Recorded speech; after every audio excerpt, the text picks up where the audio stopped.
A Game of Thrones Book 1 of A Song of Ice and Fire Prologue. We should start back, Gerd urged as the woods began to grow dark around them. The wildlings are dead. Do the dead frighten you? Sir Waymar Royce asked with just the hint of a smile. Gerd did not rise to the bait. He was an old man, past 50, and he had seen the lordlings come and go. Dead is dead, he said. We have no business with the dead. Are they dead? Royce asked softly. What proof have we? We'll saw them, Gerd said. If he says they are dead, that's proof enough for me. Will had known they would drag him into the quarrel sooner or later. He wished it had been later rather than sooner. My mother told me that dead men sing no songs, he put in. My wet nurse said the same thing, Will, Royce replied. Never believe anything you hear at a woman's tit. There are things to be learned even from the dead. His voice echoed, too loud in the twilit forest. We have a long ride before us, Gerd pointed out. 8 days, maybe 9. And night is falling. Sir Waymar Royce glanced at the sky with disinterest. It does that every day about this time. Are you unmanned by the dark, Gerd? Will could see the tightness around Gerd's mouth, the barely suppressed anger in his eyes under the thick black hood of his cloak. Gerd had spent 40 years in the Night's Watch, man and boy, and he was not accustomed to being made light of. Yet it was more than that. Under the wounded pride, Will could sense something else in the older man. You could taste it, a nervous tension that came perilously close to fear. Will shared his unease. He had been 4 years on the wall. The first time he had been sent beyond, all the old stories had come rushing back, and his bowels had turned to water. He had laughed about it afterward. He was a veteran of 100 rangings by now, and the endless dark wilderness that the Southron called the Haunted Forest had no more terrors for him. Until tonight. Something was different tonight. There was an edge to this darkness that made his hackles rise. 9 days they had been riding, north and northwest, and then north again, farther and farther from the wall, hard on the track of a band of wildling raiders. Each day had been worse than the day that had come before it. Today was the worst of all. A cold wind was blowing out of the north, and it made the trees rustle like living things. All day, Will had felt as though something were watching him, something cold and implacable that loved him not. Gerd had felt it too. Will wanted nothing so much as to ride hellbent for the safety of the wall, but that was not a feeling to share with your commander. Especially not a commander like this one. Sir Waymar Royce was the youngest son of an ancient house with too many heirs. He was a handsome youth of 18, grey-eyed and graceful and slender as a knife. Mounted on his huge black destrier, the knight towered above Will and Gerd on their smaller garrons. He wore black leather boots, black woolen pants, black moleskin gloves, and a fine supple coat of gleaming black ringmail over layers of black wool and boiled leather. Sir Waymar had been a sworn brother of the Night's Watch for less than half a year, but no one could say he had not prepared for his vocation. At least insofar as his wardrobe was concerned. His cloak was his crowning glory, sable, thick and black and soft as sin. Bet he killed them all himself. He did, Gerd told the barracks over wine, twisted their little heads off, our mighty warrior. They had all shared the laugh. It is hard to take orders from a man you laughed at in your cups, Will reflected as he sat shivering atop his garron. Gerd must have felt the same. Mormont said as we should track them, and we did, Gerd said. They're dead. They shan't trouble us no more. There's hard riding before us. I don't like this weather. If it snows, we could be a fortnight getting back, and snow's the best we can hope for. Ever seen an ice storm, my lord?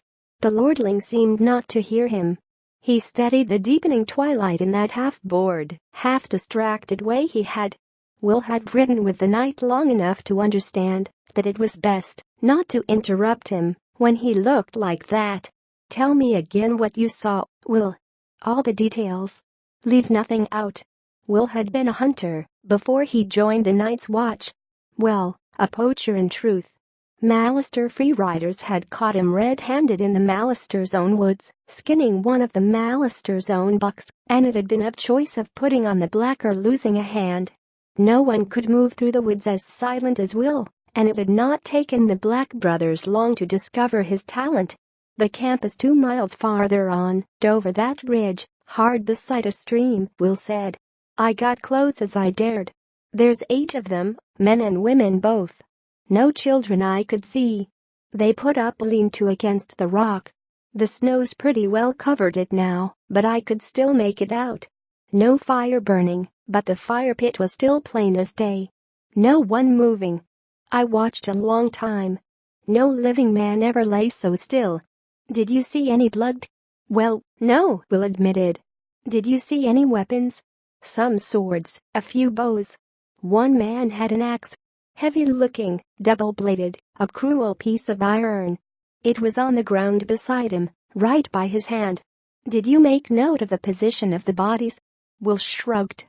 A couple are sitting up against the rock. Most of them on the ground. Fallen, like.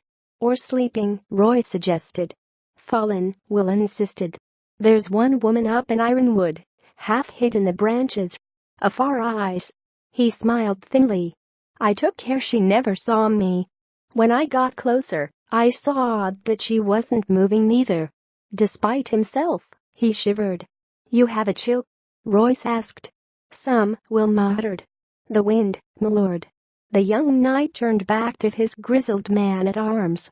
Frost-fallen leaves whispered past them, and Royce's destrier moved restlessly. What do you think might have killed these men, Gerd? Sir Waymar asked casually. He adjusted the drape of his long sable cloak. It was the cold, Gerd said with iron certainty. I saw men freeze last winter, and the one before, when I was half a boy. Everyone talks about snows 40 foot deep and how the ice wind comes howling out of the north, but the real enemy is the cold. It steals up on you quieter than Will, and at first you shiver and your teeth chatter, and you stamp your feet and dream of mulled wine and nice hot fires. It burns, it does. Nothing burns like the cold. But only for a while. Then it gets inside you and starts to fill you up, and after a while you don't have the strength to fight it. It's easier just to sit down or go to sleep. They say you don't feel any pain toward the end. First you go weak and drowsy, and everything starts to fade, and then it's like sinking into a sea of warm milk. Peaceful, like. Such eloquence, Gerd, Sir Waymar observed. I never suspected you had it in you.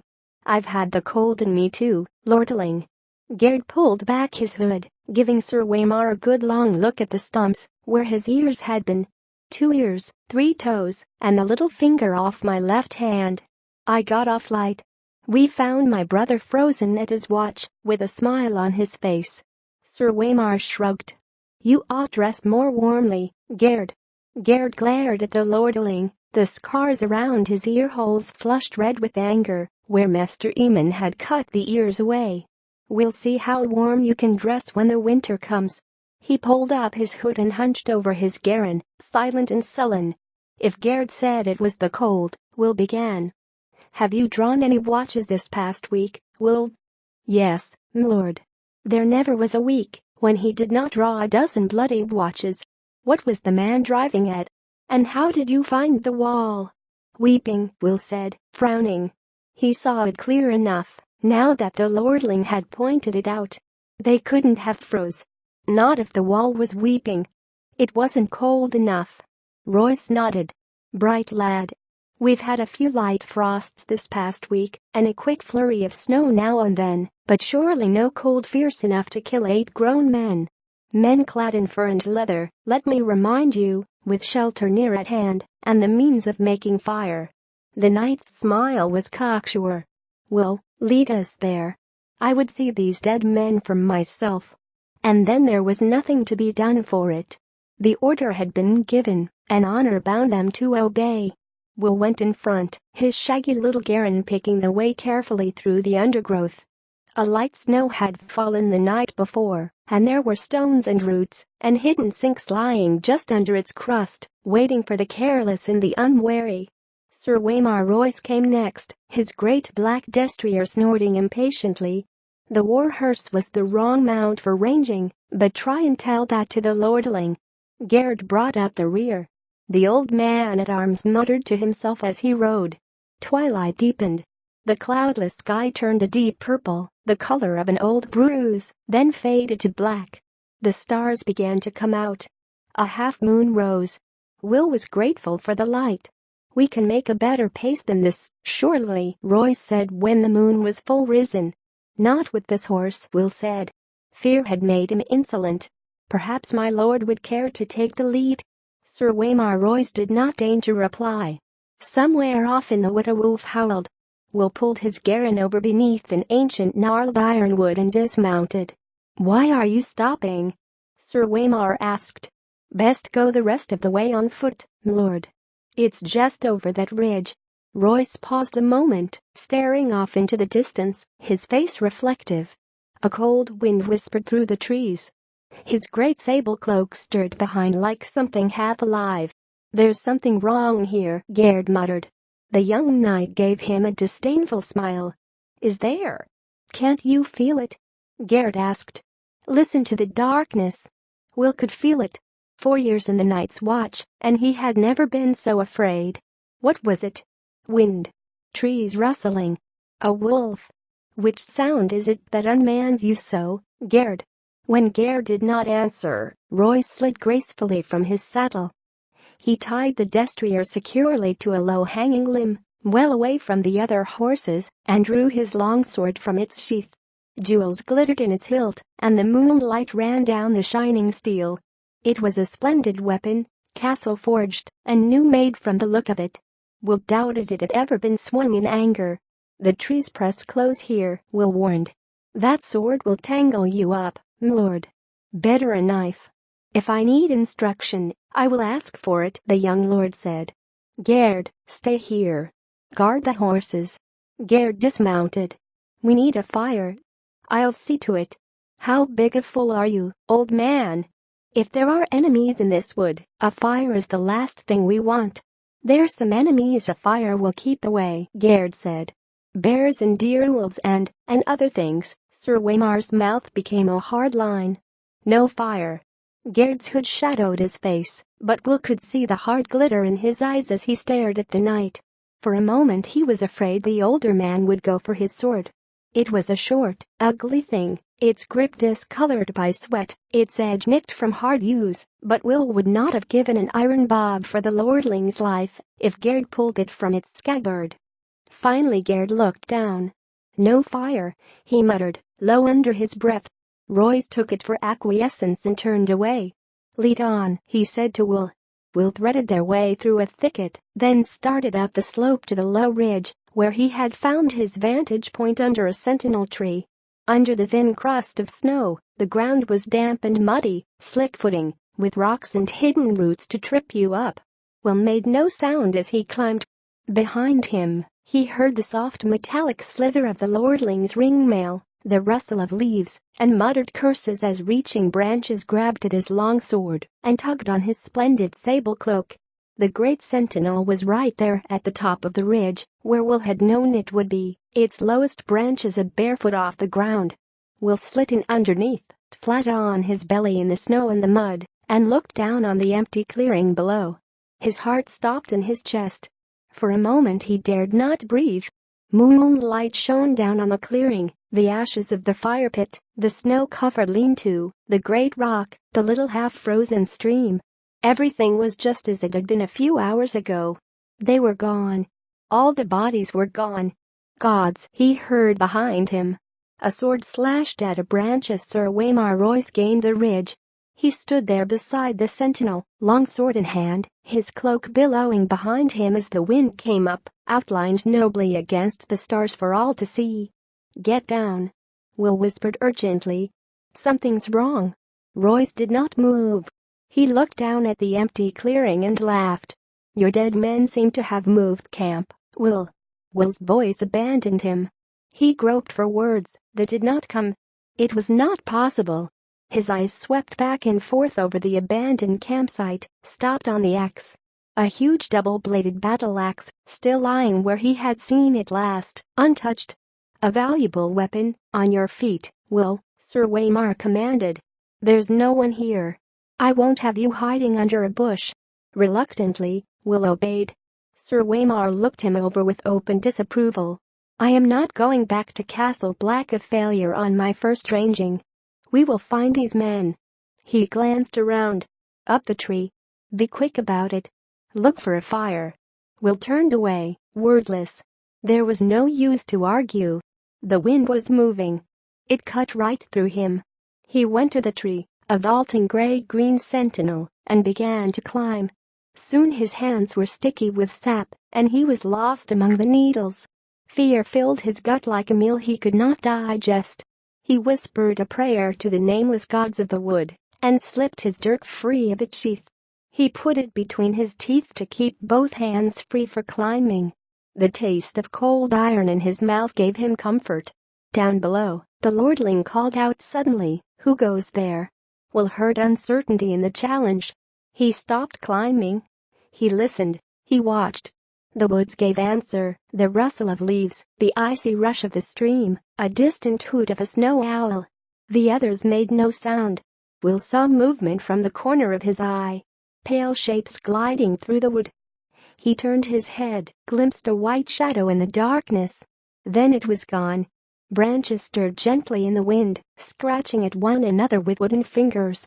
Will opened his mouth to call down a warning, and the words seemed to freeze in his throat. Perhaps he was wrong. Perhaps it had only been a bird, a reflection on the snow, some trick of the moonlight. What had he seen, after all? "Will, where are you?" Sir Waymar called up. "Can you see anything?" He was turning in a slow circle, suddenly wary, his sword in hand. He must have felt them, as Will felt them. There was nothing to see. "Answer me. Why is it so cold?" It was cold. Shivering, Will clung more tightly to his perch. His face pressed hard against the trunk of the sentinel. He could feel the sweet, sticky sap on his cheek. A shadow emerged from the dark of the wood. It stood in front of Royce. Tall, it was, and gaunt and hard as old bones, with flesh pale as milk. Its armor seemed to change color as it moved. Here it was white as new-fallen snow, there black as shadow, everywhere dappled with the deep gray-green of the trees. The patterns ran like moonlight on water with every step it took. Will heard the breath go out of Sir Waymar Royce in a long hiss. "Come no farther," the lordling warned. His voice cracked like a boy's. He threw the long sable cloak back over his shoulders to free his arms for battle and took his sword in both hands. The wind had stopped. It was very cold. The other slid forward on silent feet. In its hand was a long sword like none that Will had ever seen. No human metal had gone into the forging of that blade. It was alive with moonlight, translucent, a shard of crystal so thin that it seemed almost to vanish when seen edge on. There was a faint blue shimmer to the thing, a ghost light that played around its edges, and somehow Will knew it was sharper than any razor. Sir Waymar met him bravely. "Dance with me then." He lifted his sword high over his head, defiant. His hands trembled from the weight of it, or perhaps from the cold. Yet in that moment, Will thought, he was a boy no longer, but a man of the night's watch. The other halted. Will saw its eyes. Blue, deeper and bluer than any human eyes, a blue that burned like ice. They fixed on the long sword trembling on high, watched the moonlight running cold along the metal. For a heartbeat he dared to hope. They emerged silently from the shadows, twins to the first.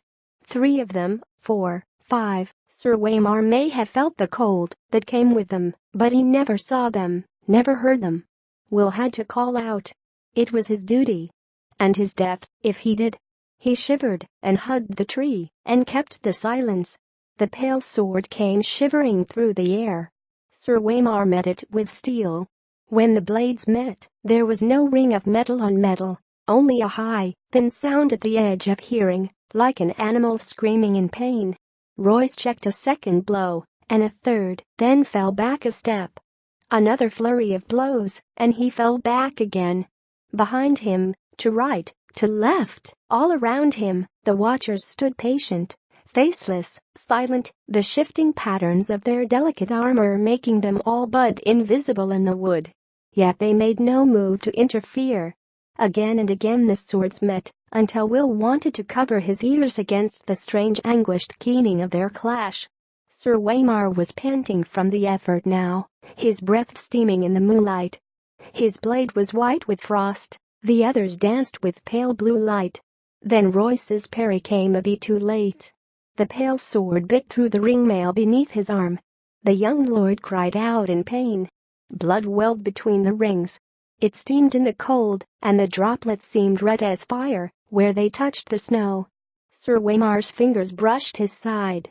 His moleskin glove came away soaked with red. The other said something in a language that Will did not know. His voice was like the cracking of ice on a winter lake, and the words were mocking. Sir Waymar Royce found his fury. "For Robert," he shouted, and he came up snarling, lifting the frost-covered longsword with both hands and swinging it around in a flat sidearm slash with all his weight behind it. The other's parry was almost lazy. When the blades touched, the steel shattered. A scream echoed through the forest night, and the longsword shivered into 100 brittle pieces, the shards scattering like a rain of needles. Royce went to his knees, shrieking, and covered his eyes. Blood welled between his fingers. The watchers moved forward together, as if some signal had been given. Swords rose and fell, all in a deathly silence. It was cold butchery. The pale blade sliced through ringmail, as if it were silk. Will closed his eyes. Far beneath him, he heard their voices and laughter sharp as icicles. When he found the courage to look again, a long time had passed, and the ridge below was empty. He stayed in the tree, scarce daring to breathe, while the moon crept slowly across the black sky. Finally, his muscles cramping, and his fingers numb with cold, he climbed down. Royce's body lay face down in the snow, one arm outflung. The thick sable cloak had been slashed in a dozen places. Lying dead like that, you saw how young he was. A boy. He found what was left of the sword a few feet away, the end splintered and twisted like a tree struck by lightning. Will knelt, looked around warily, and snatched it up. The broken sword would be his proof.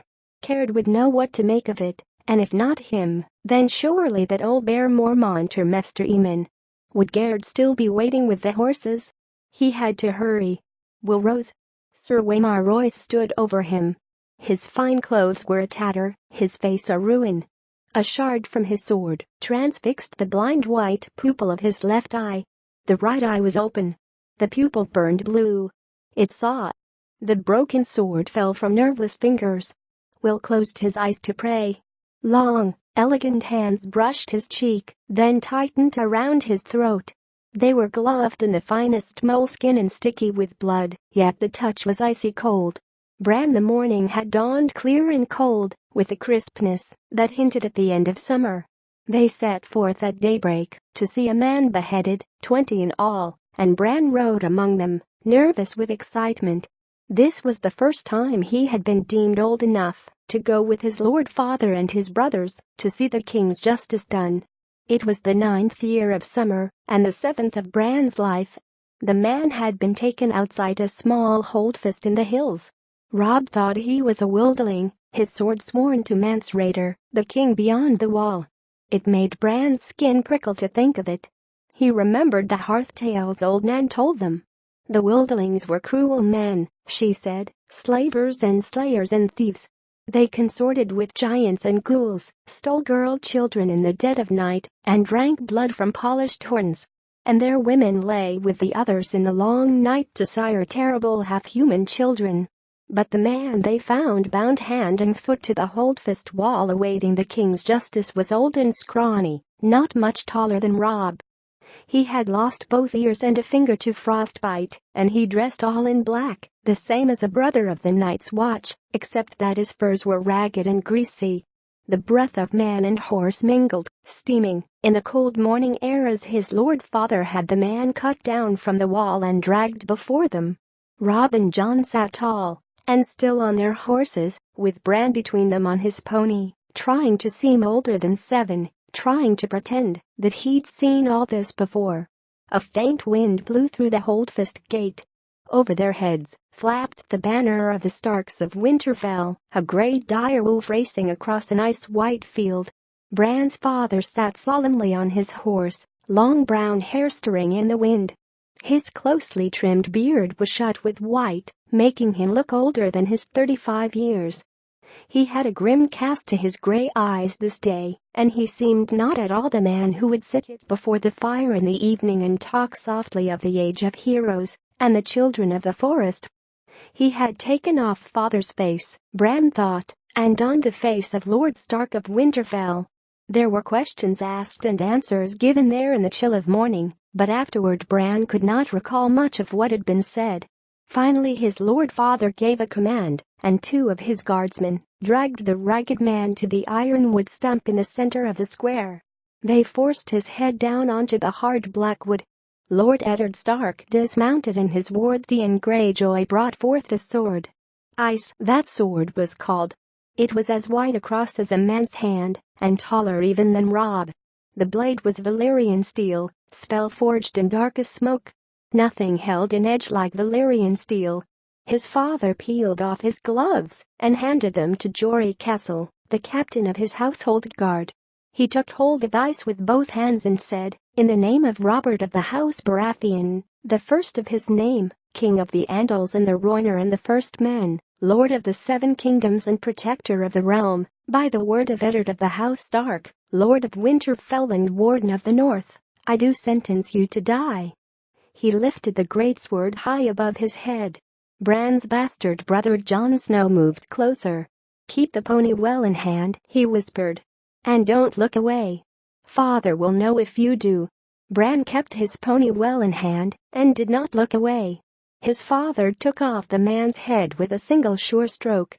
Blood sprayed out across the snow, as red as summer wine. One of the horses reared and had to be restrained to keep from bolting. Bran could not take his eyes off the blood.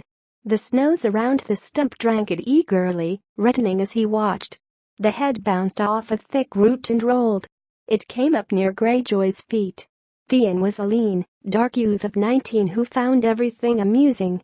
He laughed, put his boot on the head, and kicked it away.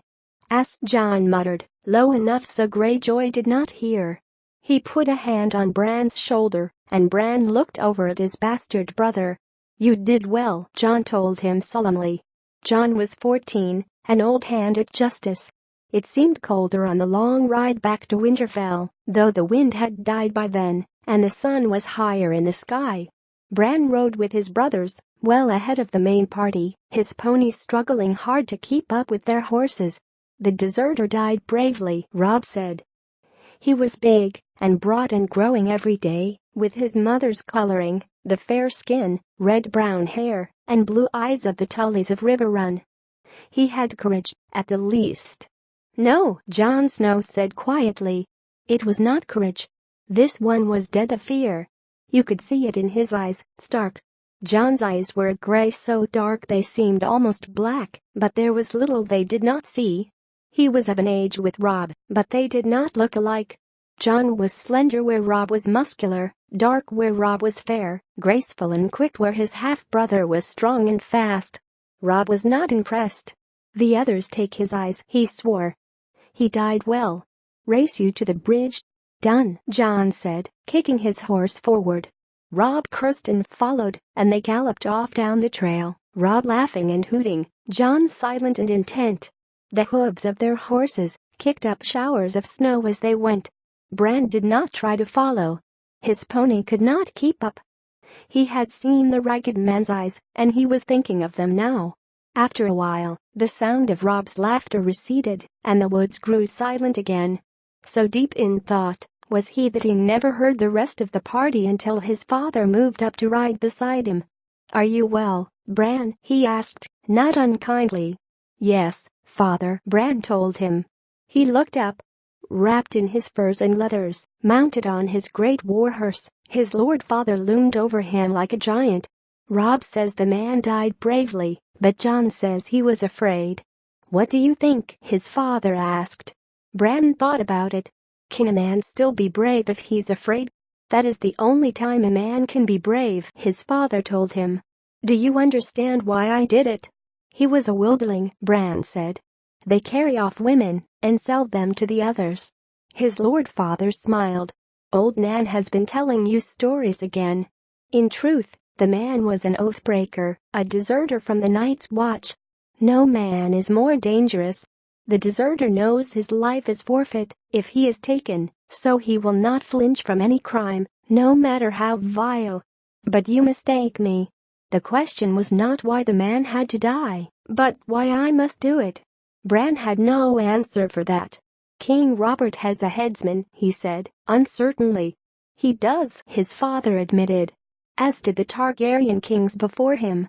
Yet our way is the older way. The blood of the first man still flows in the veins of the Starks, and we hold to the belief that the man who passes the sentence should swing the sword. If you would take a man's life, you owe it to him to look into his eyes and hear his final words. And if you cannot bear to do that, then perhaps the man does not deserve to die. One day, Bran, you will be Robb's bannerman, holding a keep of your own for your brother and your king, and justice will fall to you. When the day comes, you must take no pleasure in the task, but neither must you look away. A ruler who hides behind paid executioners soon forgets what death is. That was when Jon reappeared on the crest of the hill before them. He waved and shouted down at them. Father, Bran, come quickly, see what Robb has found. Then he was gone again. Jory rode up beside them. Trouble, my lord? Beyond a doubt, his lord father said. Come, let us see what mischief my sons have rooted out now. He sent his horse into a trot. Jory and Bran and the rest came after. They found Robb on the riverbank north of the bridge, with Jon still mounted beside him. The late summer snows had been heavy this moonturn. Robb stood knee-deep in white, his hood pulled back, so the sun shone in his hair. He was cradling something in his arm, while the boys talked in hushed, excited voices. The riders picked their way carefully through the drifts, groping for solid footing on the hidden, uneven ground. Jory Castle and Theon Greyjoy were the first to reach the boys. Greyjoy was laughing and joking as he rode. Bran heard the breath go out of him. Gods, he exclaimed, struggling to keep control of his horse as he reached for his sword. Jory's sword was already out. Robb, get away from it, he called as his horse reared under him. Robb grinned and looked up from the bundle in his arms. She can't hurt you, he said. She's dead, Jory. Bran was afire with curiosity by then.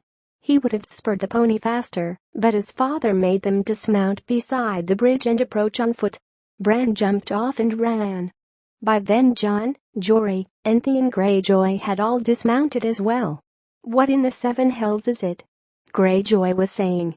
A wolf, Robb told him. A freak, Greyjoy said. Look at the size of it. Bran's heart was thumping in his chest as he pushed through a waist-high drift to his brother's side. Half buried in blood-stained snow, a huge dark shape slumped in death. Ice had formed in its shaggy gray fur, and the faint smell of corruption clung to it like a woman's perfume. Bran glimpsed blind eyes crawling with maggots, a wide mouthful of yellowed teeth. But it was the size of it that made him gasp. It was bigger than his pony, twice the size of the largest hound in his father's kennel. It's no freak, Jon said calmly. That's a direwolf. They grow larger than the other kind. Theon Greyjoy said, there's not been a direwolf sighted south of the wall in 200 years. I see one now, Jon replied. Bran tore his eyes away from the monster. That was when he noticed the bundle in Robb's arms. He gave a cry of delight and moved closer. The pup was a tiny ball of gray-black fur, its eyes still closed. It nuzzled blindly against Robb's chest as he cradled it, searching for milk among his leathers, making a sad little whimpery sound. Bran reached out hesitantly. Go on, Robb told him. You can touch him. Bran gave the pup a quick nervous stroke, then turned as Jon said, here you go. His half-brother put a second pup into his arms. There are 5 of them. Bran sat down in the snow and hugged the wolf pup to his face. Its fur was soft and warm against his cheek. Dear wolves loose in the realm, after so many years, muttered Hullen, the master of horse. I like it not. It is a sign, Jory said. Father frowned. This is only a dead animal, Jory, he said. Yet he seemed troubled. Snow crunched under his boots as he moved around the body. Do we know what killed her? There's something in the throat, Rob told him, proud to have found the answer before his father even asked. There, just under the jaw. His father knelt and groped under the beast's head with his hand. He gave a yank and held it up for all to see. A foot of shattered antler, tines snapped off, all wet with blood. A sudden silence descended over the party. The men looked at the antler uneasily, and no one dared to speak. Even Bran could sense their fear, though he did not understand. His father tossed the antler to the side and cleansed his hands in the snow. I'm surprised she lived long enough to whelp, he said. His voice broke the spell. Maybe she didn't, Jory said. I've heard tales, maybe the bitch was already dead when the pups came. Born with the dead, another man put in. Worse luck. No matter, said Hullen. They be dead soon enough too. Bran gave a wordless cry of dismay. The sooner the better, Theon Greyjoy agreed. He drew his sword. Give the beast here, Bran. The little thing squirmed against him, as if it heard and understood. No. Bran cried out fiercely. It's mine. Put away your sword, Greyjoy, Rob said. For a moment he sounded as commanding as their father, like the lord he would someday be. We will keep these pups. You cannot do that, boy, said Harwin, who was Hullen's son. It'd be a mercy to kill them, Hullen said.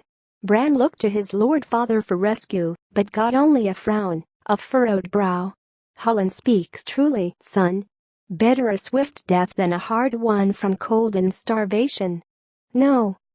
He could feel tears welling in his eyes, and he looked away. He did not want to cry in front of his father. Rob resisted stubbornly. Sir Roderick's red bitch whelped again last week, he said. It was a small litter, only 2 live pups.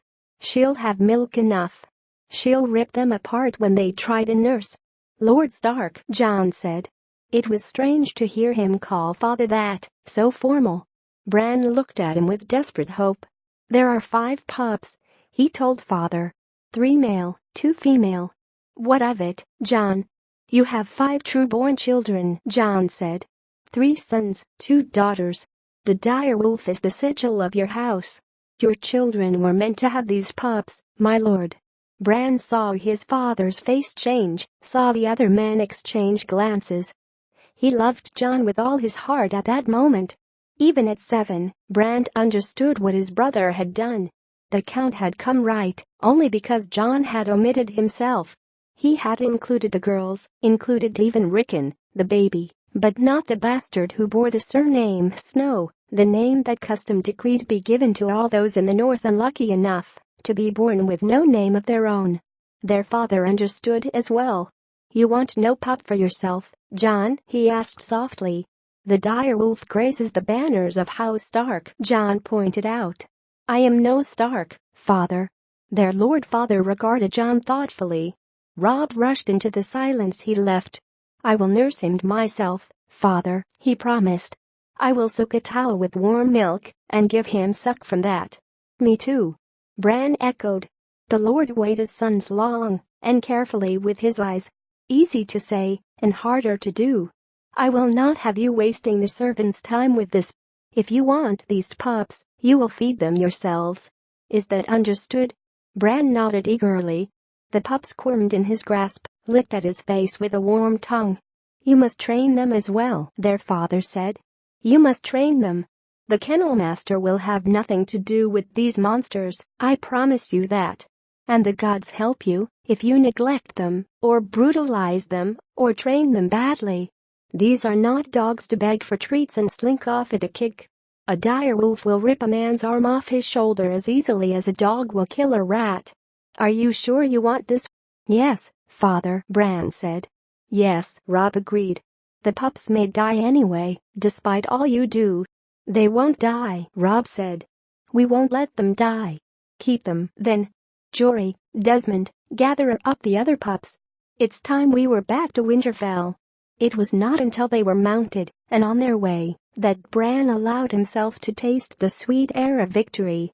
By then, his pup was snuggled inside his leathers, warm against him, safe for the long ride home. Bran was wondering what to name him. Halfway across the bridge, John pulled up suddenly. "What is it, John?" their Lord Father asked. "Can't you hear it?" Bran could hear the wind in the trees, the clatter of their hooves on the ironwood planks, the whimpering of his hungry pup, but John was listening to something else. "There," John said. He swung his horse around and galloped back across the bridge. They watched him dismount, where the dire wolf lay dead in the snow, watched him kneel. A moment later he was riding back to them, smiling. "He must have crawled away from the others," John said. "Or been driven away," their father said, looking at the sixth pup. His fur was white, where the rest of the litter was gray. His eyes were as red as the blood of the ragged man who had died that morning. Bran thought it curious that this pup alone would have opened his eyes while the others were still blind. "An albino," the Ian Greyjoy said with wry amusement. "This one will die even faster than the others." Jon Snow gave his father's ward a long, chilling look. "I think not, Greyjoy," he said. "This one belongs to me." Catelyn had never liked this godswood. She had been born at Tully, at River Run far to the south, on the Red Fork of the Trident. The godswood there was a garden, bright and airy, where tall redwoods spread dappled shadows across tinkling streams, birds sang from hidden nests, and the air was spicy with the scent of flowers. The gods of Winterfell kept a different sort of wood. It was a dark, primal place, 3 acres of old forest untouched for 10,000 years as the gloomy castle rose around it. It smelled of moist earth and decay. No redwoods grew here. This was a wood of stubborn sentinel trees armored in gray-green needles, of mighty oaks, of ironwoods as old as the realm itself. Here thick black trunks crowded close together, while twisted branches wove a dense canopy overhead and misshapen roots wrestled beneath the soil. This was a place of deep silence and brooding shadows, and the gods who lived here had no names. But she knew she would find her husband here tonight. Whenever he took a man's life, afterward he would seek the quiet of the godswood. Catelyn had been anointed with the 7 oils and named in the rainbow of light that filled the sept of River Run. She was of the faith, like her father and grandfather and his father before him. Her gods had names, and their faces were as familiar as the faces of her parents. Worship was a septon with a censer, the smell of incense, a 7-sided crystal alive with light, voices raised in song. The Tullys kept a godswood, as all the great houses did, but it was only a place to walk or read, or lie in the sun. Worship was for the sept. For her sake, Ned had built a small sept, where she might sing to the 7 faces of God, but the blood of the first man still flowed in the veins of the Starks, and his own gods were the old ones, the nameless faceless gods of the greenwood they shared with the vanished children of the forest. At the center of the grove an ancient weirwood brooded over a small pool, where the waters were black and cold. The heart tree, Ned called it. The weirwood's bark was white as bone, its leaves dark red, like 1,000 blood-stained hands.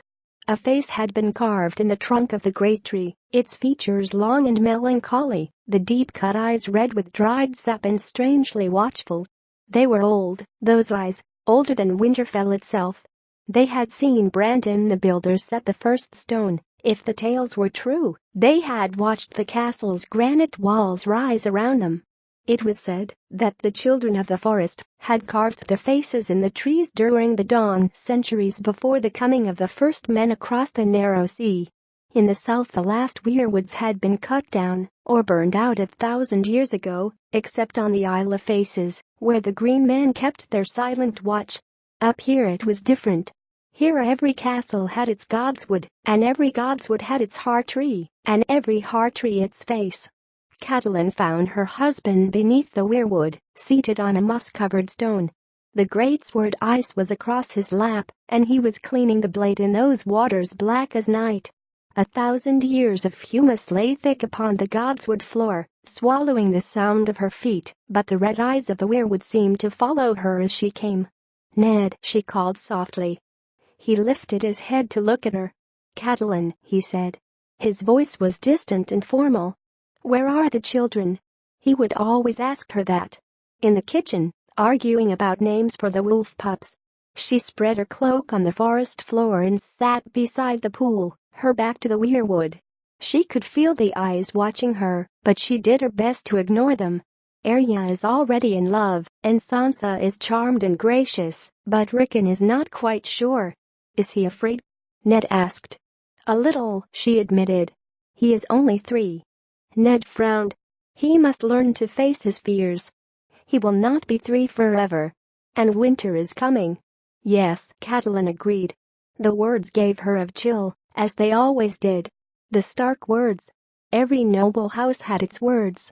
Family mottos, touchstones, prayers of sorts. They boasted of honor and glory, promised loyalty and truth, swore faith and courage.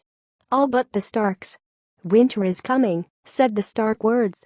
Not for the first time, she reflected on what a strange people these Northerners were. The man died well, I'll give him that, Ned said. He had a swatch of oiled leather in one hand. He ran it lightly up the greatsword as he spoke, polishing the metal to a dark glow. I was glad for Bran's sake. You would have been proud of Bran. I am always proud of Bran, Catelyn replied, watching the sword as he stroked it. She could see the rippling deep within the steel, where the metal had been folded back on itself 100 times in the forging. Catelyn had no love for swords, but she could not deny that ice had its own beauty. It had been forged in Valyria, before the doom had come to the old freehold, when the ironsmiths had worked their metal with spells as well as hammers. 400 years old it was, and as sharp as the day it was forged. The name it bore was older still, a legacy from the Age of Heroes, when the Starks were kings in the north. He was the 4th this year, Ned said grimly. The poor man was half mad. Something had put a fear in him so deep that my words could not reach him. He sighed. Ben writes that the strength of the Night's Watch is down below 1,000. It's not only desertions. They are losing men on rangings as well. Is it the Wildlings? She asked. Who else? Ned lifted ice, looked down the cool steel length of it. And it will only grow worse. The day may come when I will have no choice but to call the banners and ride north to deal with this king beyond the wall for good and all. Beyond the wall? The thought made Catelyn shudder. Ned saw the dread on her face. Mance Rayder is nothing for us to fear. There are darker things beyond the wall. She glanced behind her at the heart tree, the pale bark and red eyes, watching, listening, thinking its long, slow thoughts. His smile was gentle. You listen to too many of old Nan's stories. The others are as dead as the children of the forest, gone 8,000 years.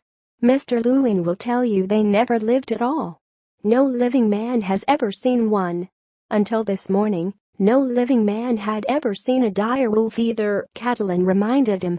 I ought to know better than to argue with a Tully, he said with a rueful smile. He slid ice back into its sheath. You did not come here to tell me crib tales.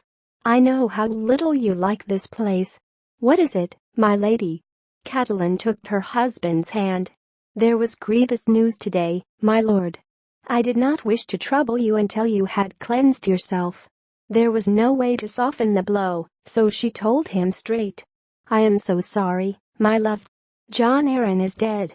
His eyes found hers, and she could see how hard it took him, as she had known it would. In his youth, Ned had fostered at the Eyrie, and the childless Lord Arryn had become a second father to him and his fellow ward, Robert Baratheon. When the Mad King Aerys II Targaryen had demanded their heads, the Lord of the Eyrie had raised his moon and falcon banners in revolt rather than give up those he had pledged to protect. And one day 15 years ago, this second father had become a brother as well, as he and Ned stood together in the Sept at River Run to wed 2 sisters, the daughters of Lord Hoster Tully. John, he said. Is this news certain? It was the king's seal, and the letter is in Robert's own hand. I saved it for you. He said Lord Arryn was taken quickly. Even Mester Pycelle was helpless, but he brought the milk of the poppy, so John did not linger long in pain. That is some small mercy, I suppose, he said. She could see the grief on his face, but even then he thought first of her. Your sister, he said. And John's boy. What word of them? The message said only that they were well and had returned to the Eyrie, Catelyn said. I wish they had gone to River Run instead. The area is high and lonely, and it was ever her husband's place, not hers. Lord John's memory will haunt each stone. I know my sister. She needs the comfort of family and friends around her. Your uncle waits in the Vale, does he not? John named him Knight of the Gate, I'd heard. Catelyn nodded. Brynden will do what he can for her, and for the boy. That is some comfort, but still, go to her, Ned urged. Take the children. Fill her halls with noise and shouts and laughter. That boy of hers needs other children about him, and Lysa should not be alone in her grief. Would that I could, Catelyn said. The letter had other tidings. The king is riding to Winterfell to seek you out. It took Ned a moment to comprehend her words, but when the understanding came, the darkness left his eyes. Robert is coming here. When she nodded, a smile broke across his face. Catelyn wished she could share his joy. But she had heard the talk in the yards, a dire wolf dead in the snow, a broken antler in its throat. Dread coiled within her like a snake, but she forced herself to smile at this man she loved, this man who put no faith in signs. I knew that would please you, she said. We should send word to your brother on the wall. Yes, of course, he agreed. Ben will want to be here. I shall tell Master Lewin to send his swiftest bird. Ned rose and pulled her to her feet. Damnation, how many years has it been? And he gives us no more notice than this. How many in his party, did the message say? I should think 100 knights, at the least, with all their retainers, and have again as many free riders. Cersei and the children travel with them. Robert will keep an easy pace for their sakes, he said. It is just as well. That will give us more time to prepare. The Queen's brothers are also in the party, she told him. Ned grimaced at that. There was small love between him and the Queen's family, Catelyn knew. The Lannisters of Casterly Rock had come late to Robert's cause, when victory was all but certain, and he had never forgiven them. Well, if the price for Robert's company is an infestation of Lannisters, so be it. It sounds as though Robert is bringing half his court. Where the king goes, the realm follows, she said. It will be good to see the children. The youngest was still sucking at the Lannister woman's teeth the last time I saw him. He must be, 5 by now? Prince Tommen is 7, she told him. The same age as Bran. Please, Ned, guard your tongue. The Lannister woman is our queen, and her pride is said to grow with every passing year. Ned squeezed her hand. There must be a feast, of course, with singers, and Robert will want to hunt. I shall send Jory south with an honor guard to meet them on the King's Road and escort them back. Gods, how are we going to feed them all? On his way already, you said? Damn the man. Damn his royal hide. Daenerys, her brother, held the gown up for her inspection. This is beauty. Touch it. Go on. Caress the fabric. Dany touched it. The cloth was so smooth that it seemed to run through her fingers like water. She could not remember ever wearing anything so soft. It frightened her. She pulled her hand away. Is it really mine? A gift from the Magister Illyrio, Viserys said, smiling. Her brother was in a high mood tonight. The color will bring out the violet in your eyes. And you shall have gold as well, and jewels of all sorts. Illyrio has promised. Tonight you must look like a princess. A princess, Dany thought. She had forgotten what that was like. Perhaps she had never really known. Why does he give us so much, she asked. What does he want from us? For nigh on half a year, they had lived in the Magister's house, eating his food, pampered by his servants. Dany was 13, old enough to know that such gifts seldom come without their price, here in the free city of Pentos. Illyrio is no fool, Viserys said. He was a gaunt young man with nervous hands and a feverish look in his pale lilac eyes. The Magister knows that I will not forget my friends when I come into my throne. Dany said nothing. Magister Illyrio was a dealer in spices, gemstones, dragonbone, and other, less savory things. He had friends in all of the 9 free cities, it was said, and even beyond, in Vaes Dothrak in the fabled lands beside the Jade Sea.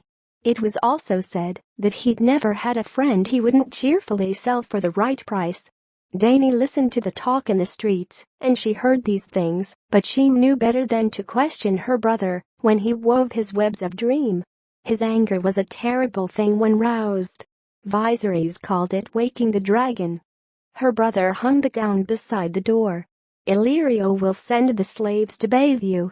Be sure you wash off the stink of the stables. Khal Drogo has 1,000 horses. Tonight he looks for a different sort of mount. He steadied her critically. You still slouch. Straighten yourself. He pushed back her shoulders with his hands. Let them see that you have a woman's shape now. His fingers brushed lightly over her budding breasts and tightened on a nipple. You will not fail me tonight. If you do, it will go hard for you. You don't want to wake the dragon, do you? His fingers twisted her, the pinch cruelly hard through the rough fabric of her tunic. Do you? He repeated. No, Dany said meekly. Her brother smiled. Good. He touched her hair, almost with affection. When they write the history of my reign, sweet sister, they will say that it began tonight. When he was gone, Dany went to her window and looked out wistfully on the waters of the bay.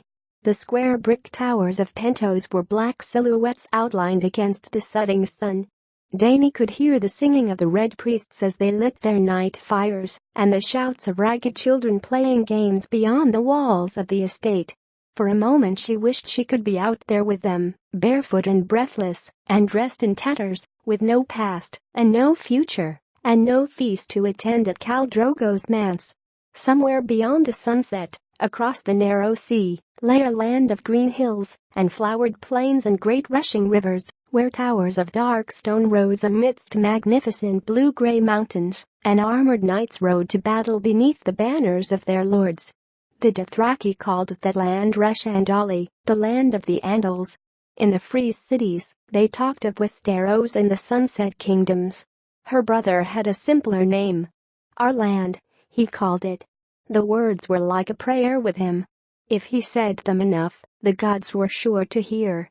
Ours by blood right, taken from us by treachery, but ours still, ours forever. You do not steal from the dragon, oh, no. The dragon remembers. And perhaps the dragon did remember, but Dany could not. She had never seen this land her brother said was theirs, this realm beyond the narrow sea. These places he talked of, Casterly Rock in the Eyrie, High Garden in the Vale of Arryn, Dorne in the Isle of Faces, they were just words to her. Viserys had been a boy of 8 when they fled King's Landing to escape the advancing armies of the usurper, but Daenerys had been only a quickening in their mother's womb. Yet sometimes Dany would picture the way it had been, so often had her brother told her the stories. The midnight flight to Dragonstone, moonlight shimmering on the ship's black sails. Her brother Rhaegar battling the usurper in the bloody waters of the Trident and dying for the woman he loved. The sack of King's Landing by the ones Viserys called the usurper's dogs, the Lords Lannister and Stark. Princess Elia of Dome pleading for mercy as Rhaegar's heir was ripped from her breast and murdered before her eyes. The polished skulls of the last dragon staring down sightlessly from the walls of the throne room, while the Kingslayer opened father's throat with a golden sword. She had been born on Dragonstone 9 moons after their flight, while a raging summer storm threatened to rip the island fastness apart. They said that storm was terrible. The Targaryen fleet was smashed while it lay at anchor, and huge stone blocks were ripped from the parapets and sent hurtling into the wild waters of the narrow sea. Her mother had died birthing her, and for that her brother Viserys had never forgiven her. She did not remember Dragonstone either. They had run again, just before the usurper's brother set sail with his new-built fleet. By then only Dragonstone itself, the ancient seat of their house, had remained of the 7 kingdoms that had once been theirs. It would not remain for long.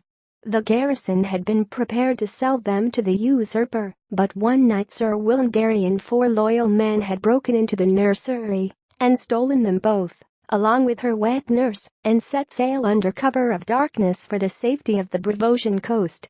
She remembered Sir Willem dimly, a great grey bear of a man, half-blind, roaring and bellowing orders from his sick bed. The servants had lived in terror of him, but he had always been kind to Dany. He called her little princess and sometimes my lady, and his hands were soft as old leather. He never left his bed, though, and the smell of sickness clung to him day and night, a hot, moist, sickly sweet odor. That was when they lived in Bravos, in the big house with the red door. Dany had her own room there, with a lemon tree outside her window. After Sir William had died, the servants had stolen what little money they had left, and soon after they had been put out of the big house. Dany had cried when the red door closed behind them forever. They had wandered since then, from Bravos to Mur, from Mur to Tyrosh, and on to Coher and Valentis and Lies, never staying long in any one place. Her brother would not allow it. The usurper's hired knives were close behind them, he insisted, though Dany had never seen one. At first the magisters and archons and merchant princes were pleased to welcome the last Targaryens to their homes and tables, but as the years passed, and the usurper continued to sit upon the Iron Throne, doors closed and their lives grew meaner.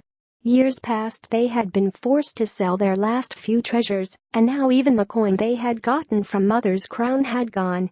In the alleys and wine sinks of Pentos, they called her brother the Beggar King. Dany did not want to know what they called her. "We will have it all back someday, sweet sister," he would promise her. Sometimes his hands shook when he talked about it. The jewels and the silks, Dragonstone, and King's Landing, the Iron Throne and the Seven Kingdoms, all they have taken from us, we will have it back. Viserys lived for that day. All that Daenerys wanted back was the big house with the red door, the lemon tree outside her window, the childhood she had never known. There came a soft knock on her door. "Come," Dany said, turning away from the window. Illyrio's servants entered, bowed, and set about their business. They were slaves, a gift from one of the Magister's many Dothraki friends. There was no slavery in the free city of Pentos. Nonetheless, they were slaves. The old woman, small and gray as a mouse, never said a word, but the girl made up for it. She was Illyrio's favorite, a fair-haired, blue-eyed wench of 16 who chattered constantly as she worked. They filled her bath with hot water brought up from the kitchen and scented it with fragrant oils. The girl pulled the rough cotton tunic over Dany's head and helped her into the tub. The water was scalding hot, but Daenerys did not flinch or cry out. She liked the heat. It made her feel clean. Besides, her brother had often told her that it was never too hot for a Targaryen. "Ours is the house of the dragon," he would say. "The fire is in our blood." The old woman washed her long, silver pale hair and gently combed out the snags, all in silence. The girl scrubbed her back and her feet and told her how lucky she was. "Drogo is so rich that even his slaves wear golden collars. 100,000 men ride in his calasser, and his palace in Vaes Dothrak has 200 rooms and doors of solid silver." There was more like that, so much more. What a handsome man the cow was, so tall and fierce, fearless in battle, the best rider ever to mount a horse, a demon archer. Daenerys said nothing. She had always assumed that she would wed Viserys when she came of age. For centuries the Targaryens had married brother to sister, since Aegon the Conqueror had taken his sisters to bride. The line must be kept pure, Viserys had told her 1,000 times. Theirs was the king's blood, the golden blood of old Valyria, the blood of the dragon. Dragons did not mate with the beasts of the field, and Targaryens did not mingle their blood with that of lesser men. Yet now Viserys schemed to sell her to a stranger, a barbarian. When she was clean, the slaves helped her from the water and toweled her dry. The girl brushed her hair until it shone like molten silver, while the old woman anointed her with the spice flower perfume of the Dothraki plains, a dab on each wrist, behind her ears, on the tips of her breasts, and one last one, cool on her lips, down there between her legs. They dressed her in the wisps that Magister Illyrio had sent up, and then the gown, a deep plum silk, to bring out the violet in her eyes.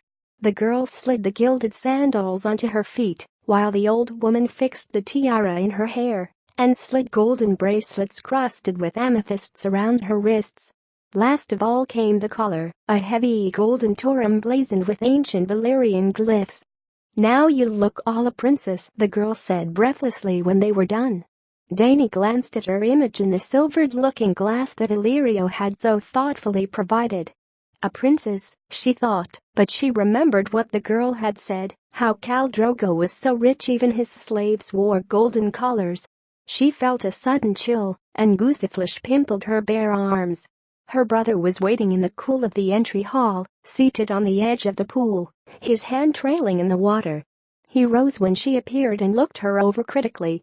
"Stand there," he told her. "Turn around." "Yes." "Good. You look regal," Magister Illyrio said, stepping through an archway. He moved with surprising delicacy for such a massive man. Beneath loose garments of flame-colored silk, rolls of fat jiggled as he walked. Gemstones glittered on every finger, and his man had oiled his forked yellow beard until it shone like real gold. "May the Lord of Light shower you with blessings on this most fortunate day, Princess Daenerys," the Magister said as he took her hand. He bowed his head, showing a thin glimpse of crooked yellow teeth through the gold of his beard. "She is a vision, Your Grace, a vision," he told her brother. "Drogo will be enraptured." "She's too skinny," Viserys said. His hair, the same silver blonde as hers, had been pulled back tightly behind his head and fastened with a dragonbone brooch. It was a severe look that emphasized the hard gaunt lines of his face. He rested his hand on the hilt of the sword that Illyrio had lent him and said, "Are you sure that Khal Drogo likes his women this young?" "She has had her blood. She is old enough for the Khal," Illyrio told him, "not for the first time. Look at her. That silver gold hair, those purple eyes, she is the blood of old Valyria, no doubt, and highborn, daughter of the old king, sister to the new, she cannot fail to entrance our Drogo." When he released her hand, Daenerys found herself trembling. "I suppose," her brother said doubtfully. "The savages have queer tastes. Boys, horses, sheep, best not suggest this to Khal Drogo," Illyrio said. Anger flashed in her brother's lilac eyes. "Do you take me for a fool?" The Magister bowed slightly. "I take you for a king. Kings lack the caution of common men. My apologies if I have given offense." He turned away and clapped his hands for his bearers. The streets of Pentos were pitch dark when they set out in Illyrio's elaborately carved palanquin. 2 servants went ahead to light their way, carrying ornate oil lanterns with panes of pale blue glass, while a dozen strong men hoisted the poles to their shoulders. It was warm and close inside behind the curtains. Dany could smell the stench of Illyrio's pallid flesh through his heavy perfumes. Her brother, sprawled out on his pillows beside her, never noticed. His mind was away across the narrow sea. "We won't need his whole calacer," Viserys said. His fingers toyed with the hilt of his borrowed blade, though Dany knew he had never used a sword in earnest. 10,000, that would be enough. I could sweep the 7 kingdoms with 10,000 Dothraki screamers. The realm will rise for its rightful king. Tyrell, Redwyne, Derry, Greyjoy, they have no more love for the usurper than I do. The Dornishmen burn to avenge Elia and her children. And the small folk will be with us. They cry out for their king." He looked at Illyrio anxiously. "They do, don't they? They are your people, and they love you well," Magister Illyrio said amiably. "In holdfasts all across the realm, men lift secret toasts to your health, while women sew dragon banners and hide them against the day of your return from across the water." He gave a massive shrug. "Or so my agents tell me." Dany had no agents, no way of knowing what anyone was doing or thinking across the narrow sea, but she mistrusted Illyrio's sweet words as she mistrusted everything about Illyrio. Her brother was nodding eagerly, however. "I shall kill the usurper myself," he promised, who had never killed anyone, "as he killed my brother Rhaegar. And Lannister too, the Kingslayer, for what he did to my father." "That would be most fitting," Magister Illyrio said. Dany saw the smallest hint of a smile playing around his full lips, but her brother did not notice. Nodding, he pushed back a curtain and stared off into the night, and Dany knew he was fighting the Battle of the Trident once again. The nine-towered manse of Khal Drogo sat beside the waters of the bay, its high brick walls overgrown with pale ivy. It had been given to the Khal by the magisters of Pentos, Illyrio told them. The free cities were always generous with the horse lords. It is not that we fear these barbarians, Illyrio would explain with a smile. The Lord of Light would hold our city walls against 1,000,000 Dothraki, or so the Red Priests promise, yet why take chances when their friendship comes so cheap? Their palanquin was stopped at the gate, the curtains pulled roughly back by one of the house guards. He had the copper skin and dark almond eyes of a Dothraki, but his face was hairless, and he wore the spiked bronze cap of the Unsullied. He looked them over coldly. Magister Illyrio growled something to him in the rough Dothraki tongue. The guardsman replied in the same voice and waved them through the gates. Dany noticed that her brother's hand was clenched tightly around the hilt of his borrowed sword. He looked almost as frightened as she felt. "Insolent eunuch," Viserys muttered as the palanquin lurched up toward the manse. Magister Illyrio's words were honey. "Many important men will be at the feast tonight. Such men have enemies. The Khal must protect his guests, yourself chief among them, your grace. No doubt the usurper would pay well for your head." "Oh, yes," Viserys said darkly. "He has tried, Illyrio, I promise you that. His hired knives follow us everywhere. I am the last dragon, and he will not sleep easy while I live." The palanquin slowed and stopped. The curtains were thrown back, and a slave offered a hand to help Daenerys out. His collar, she noted, was ordinary bronze. Her brother followed, one hand still clenched hard around his sword hilt. It took two strong men to get Magister Illyrio back on his feet. Inside the manse, the air was heavy with the scent of spices, pinchfire and sweet lemon and cinnamon. They were escorted across the entry hall, where a mosaic of colored glass depicted the doom of Valyria. Oil burned in black iron lanterns all along the walls. Beneath an arch of twining snow leaves, a eunuch sang their coming. Viserys of the House Targaryen, the third of his name, he called in a high, sweet voice, King of the Andals and the Rhoynar and the First Men, Lord of the Seven Kingdoms and Protector of the Realm. His sister, Daenerys Stormborn, Princess of Dragonstone. His honorable host, Illyrio Montpedis, Magister of the Free City of Pentos. They stepped past the eunuch into a pillared courtyard overgrown in pale ivy. Moonlight painted the leaves in shades of bone and silver as the guests drifted among them. Many were Dothraki horse lords, big men with red-brown skin, their drooping mustachios bound in metal rings, their black hair oiled and braided and hung with bells. Yet among them moved bravos and sellswords from Pentos and Mur and Tyrosh, a red priest even fatter than Illyrio, hairy men from the port of Ibn, and lords from the Summer Isles with skin as black as ebony. Daenerys looked at them all in wonder, and realized, with a sudden start of fear, that she was the only woman there. Illyrio whispered to them. "Those three are Drogo's blood riders, there," he said. "By the pillar is Khal Morro, with his son Rhaegar. The man with the green beard is brother to the Archon of Tyrosh, and the man behind him is Ser Jorah Mormont." The last name caught Daenerys. "A knight. No less." Illyrio smiled through his beard. "Anointed with the 7 oils by the High Septon himself." "What is he doing here?" she blurted. "The usurper wanted his head," Illyrio told them. "Some trifling affront. He sold some poachers to a Tarashi slaver instead of giving them to the Night's Watch. Absurd law. A man should be able to do as he likes with his own chattel." "I shall wish to speak with Ser Jorah before the night is done," her brother said. Dany found herself looking at the knight curiously.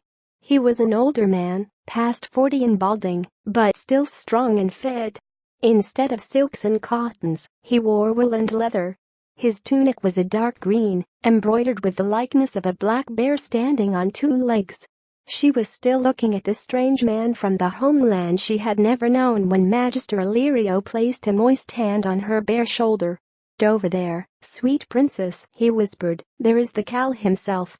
Dany wanted to run and hide, but her brother was looking at her, and if she displeased him, she knew she would wake the dragon. Anxiously, she turned and looked at the man Viserys hoped would ask to wed her before the night was done. The slave girl had not been far wrong, she thought. Khal Drogo was a head taller than the tallest man in the room, yet somehow light on his feet, as graceful as the panther in Illyrio's menagerie. He was younger than she'd thought, no more than 30. His skin was the color of polished copper, his thick mustachios bound with gold and bronze rings. "I must go and make my submissions," Magister Illyrio said. "Wait here. I shall bring him to you." Her brother took her by the arm as Illyrio waddled over to the cowl, his fingers squeezing so hard that they hurt. "Do you see his braid, sweet sister?"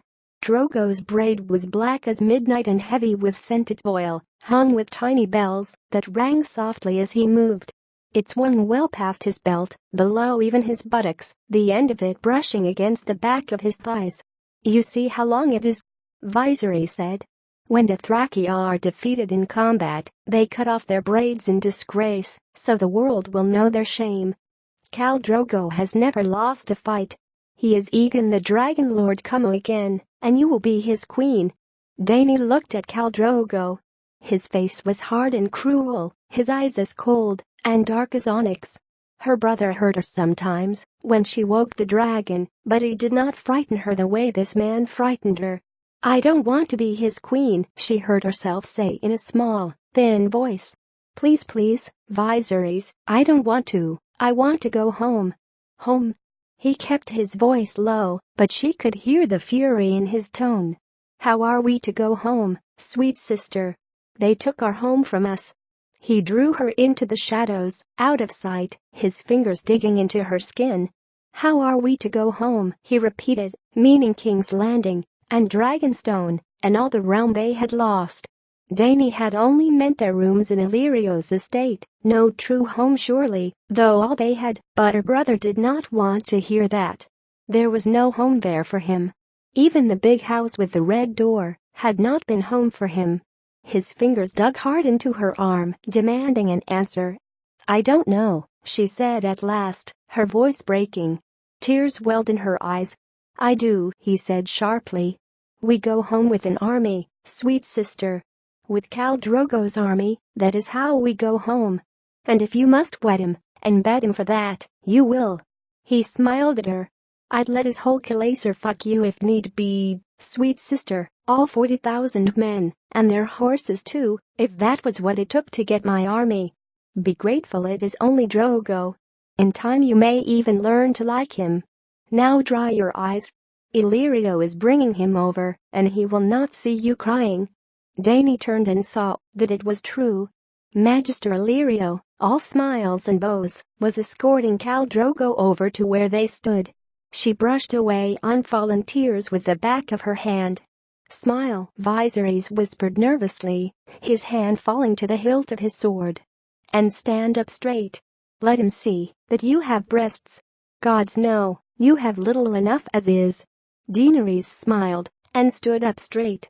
Eddard the visitors poured through the castle gates in a river of gold and silver and polished steel, 300 strong, a pride of Ben Ermined knights, of sworn swords and free riders. Over their heads a dozen golden banners whipped back and forth in the northern wind, emblazoned with the crowned stag of Baratheon. Ned knew many of the riders. There came Sir Jaime Lannister with hair as bright as beaten gold, and there's Sandor Clegane with his terrible burned face. The tall boy beside him could only be the crown prince, and that stunted little man behind them was surely the imp, Tyrion Lannister. Yet the huge man at the head of the column, flanked by 2 knights in the snow-white cloaks of the King's Guard, seemed almost a stranger to Ned, until he vaulted off the back of his war hearse with a familiar roar and crushed him in a bone-crunching hug. "Ned.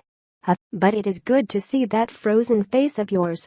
The king looked him over top to bottom and laughed. "You have not changed at all." Would that Ned had been able to say the same? 15 years passed, when they had ridden forth to win a throne. The Lord of Storm's End had been clean-shaven, clear-eyed, and muscled like a maiden's fantasy. 6.5 feet tall, he towered over lesser men, and when he donned his armor and the great antlered helmet of his house, he became a veritable giant. He'd had a giant's strength too, his weapon of choice a spiked iron warhammer that Ned could scarcely lift. In those days, the smell of leather and blood had clung to him like perfume. Now it was perfume that clung to him like perfume, and he had a girth to match his height. Ned had last seen the king 9 years before during Balin Greyjoy's rebellion, when the stag and the dire wolf had joined to end the pretensions of the self-proclaimed king of the Iron Islands. Since the night they had stood side by side in Greyjoy's fallen stronghold, where Robert had accepted the rebel lord's surrender and Ned had taken his son Theon as hostage and ward, the king had gained at least 8 stone.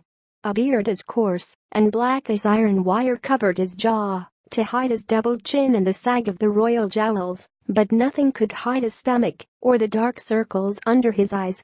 Yet Robert was Ned's king now, and not just a friend, so he said only, "Your Grace. Winterfell is yours." By then the others were dismounting as well, and grooms were coming forward for their mounts. Robert's queen, Cersei Lannister, entered on foot with her younger children. The wheelhouse in which they had ridden, a huge double-decked carriage of oiled oak and gilded metal pulled by 40 heavy draft horses, was too wide to pass through the castle gate. Ned knelt in the snow to kiss the queen's ring, while Robert embraced Catelyn like a long-lost sister. Then the children had been brought forward, introduced, and approved of by both sides. No sooner had those formalities of greeting been completed than the king had said to his host, "Take me down to your crypt, Eddard. I would pay my respects." Ned loved him for that, for remembering her still after all these years. He called for a lantern. No other words were needed. The queen had begun to protest. They had been riding since dawn, everyone was tired and cold, surely they should refresh themselves first. The dead would wait. She had said no more than that. Robert had looked at her, and her twin brother Jaime had taken her quietly by the arm, and she had said no more. They went down to the crypt together, Ned and this king he scarcely recognized. The winding stone steps were narrow. Ned went first with the lantern. "I was starting to think we would never reach Winterfell," Robert complained as they descended. "In the south, the way they talk about my 7 kingdoms, a man forgets that your part is as big as the other 6 combined." "I trust you enjoyed the journey, Your Grace." Robert snorted. "Bogs and forests and fields, and scarcely a decent inn north of the neck. I've never seen such a vast emptiness. Where are all your people?" "Likely they were too shy to come out," Ned jested. He could feel the chill coming up the stairs, a cold breath from deep within the earth. "Kings are a rare sight in the north." Robert snorted. "More likely they were hiding under the snow." "Snow, Ned." The king put one hand on the wall to steady himself as they descended. "Late summer snows are common enough," Ned said. "I hope they did not trouble you." "They are usually mild." "The others take your mild snows," Robert swore. "What will this place be like in winter?" "I shudder to think." "The winters are hard," Ned admitted. "But the Starks will endure. We always have." "You need to come south," Robert told him. "You need a taste of summer before it flees. In Highgarden there are fields of golden roses that stretch away as far as the eye can see. The fruits are so ripe they explode in your mouth, melons, peaches, fire plums. You've never tasted such sweetness. You'll see, I brought you some." Even at storm's end, with that good wind off the bay, the days are so hot you can barely move. And you ought to see the towns, Ned. Flowers everywhere, the markets bursting with food, the summer wines so cheap and so good that you can get drunk just breathing the air. Everyone is fat and drunk and rich. He laughed and slapped his own ample stomach a thump. "And the girls, Ned," he exclaimed, his eyes sparkling. "I swear, women lose all modesty in the heat. They swim naked in the river, right beneath the castle. Even in the streets, it's too damn hot for wool or fur, so they go around in these short gowns, silk if they have the silver and cotton if not, but it's all the same when they start sweating, and the cloth sticks to their skin, they might as well be naked." The king laughed happily. Robert Baratheon had always been a man of huge appetites, a man who knew how to take his pleasures. That was not a charge anyone could lay at the door of Eddard Stark. Yet Ned could not help but notice that those pleasures were taking a toll on the king. Robert was breathing heavily by the time they reached the bottom of the stairs, his face red in the lantern light as they stepped out into the darkness of the crypt. "Your Grace," Ned said respectfully. He swept the lantern in a wide semicircle. Shadows moved and lurched. Flickering light touched the stones underfoot and brushed against a long procession of granite pillars that marched ahead, 2 by 2, into the dark. Between the pillars, the dead sat on their stone thrones against the walls, backs against the sepulchres that contained their mortal remains. "She is down at the end, with Father and Brandon." He led the way between the pillars and Robert followed wordlessly, shivering in the subterranean chill. It was always cold down here. Their footsteps rang off the stones and echoed in the vault overhead as they walked among the dead of House Stark. The lords of Winterfell watched them pass. Their likenesses were carved into the stones that sealed the tombs. In long rows they sat, blind eyes staring out into eternal darkness, while great stone direwolves curled round their feet. The shifting shadows made the stone figures seem to stir as the living passed by. By ancient custom an iron longsword had been laid across the lap of each who had been Lord of Winterfell to keep the vengeful spirits in their crypts. The oldest had long ago rusted away to nothing, leaving only a few red stains where the metal had rested on stone. Ned wondered if that meant those ghosts were free to roam the castle now. He hoped not. The first lords of Winterfell had been men hard as the land they ruled. In the centuries before the Dragon Lords came over the sea, they had sworn allegiance to no man, styling themselves the kings in the north. Ned stopped at last and lifted the oil lantern. The crypt continued on into darkness ahead of them, but beyond this point the tombs were empty and unsealed, black holes waiting for their dead, waiting for him and his children. Ned did not like to think on that. "Here," he told his king. Robert nodded silently, knelt, and bowed his head. There were 3 tombs, side by side.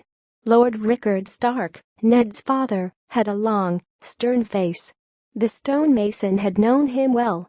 He sat with quiet dignity, stone fingers holding tight to the sword across his lap, but in life all swords had failed him. In 2 smaller sepulchres on either side were his children. Brandon had been 20 when he died, strangled by order of the Mad King Aerys Targaryen only a few short days before he was to wed Catelyn Tully of Riverrun. His father had been forced to watch him die. He was the true heir, the eldest, born to rule.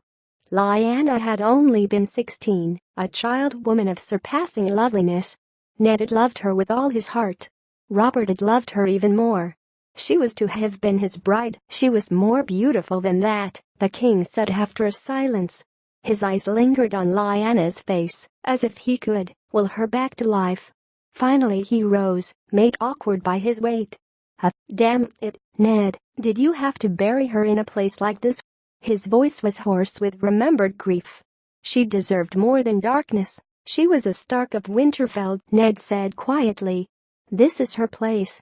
She should be on a hill somewhere, under a fruit tree, with the sun and clouds above her, and the rain to wash her clean." "I was with her when she died," Ned reminded the king. "She wanted to come home, to rest beside Brandon and Father." He could hear her still at times. "Promise me," she had cried, in a room that smelled of blood and roses. "Promise me, Ned." The fever had taken her strength, and her voice had been faint as a whisper, but when he gave her his word, the fear had gone out of his sister's eyes. Ned remembered the way she had smiled then, how tightly her fingers had clutched his as she gave up her hold on life, the rose petals spilling from her palm, dead and black. After that he remembered nothing. They had found him still holding her body, silent with grief.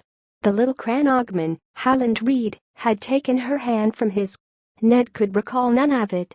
"I bring her flowers when I can," he said. Lyanna was fond of flowers. The king touched her cheek, his fingers brushing across the rough stone as gently as if it were living flesh. "I vowed to kill Rhaegar for what he did to her." "You did," Ned reminded him. "Only once," Robert said bitterly. They had come together at the Fort of the Trident, While the battle crashed around them, Robert with his warhammer and his great antlered helm, the Targaryen prince armored all in black. On his breastplate was the three-headed dragon of his house, wrought all in rubies, that flashed like fire in the sunlight. The waters of the trident ran red around the hooves of their destriers as they circled and clashed again and again, until at last a crushing blow from Robert's hammer stove in the dragon in the chest beneath it. When Ned had finally come on the scene, Rhaegar lay dead in the stream, while men of both armies scrabbled in the swirling waters for rubies knocked free of his armor.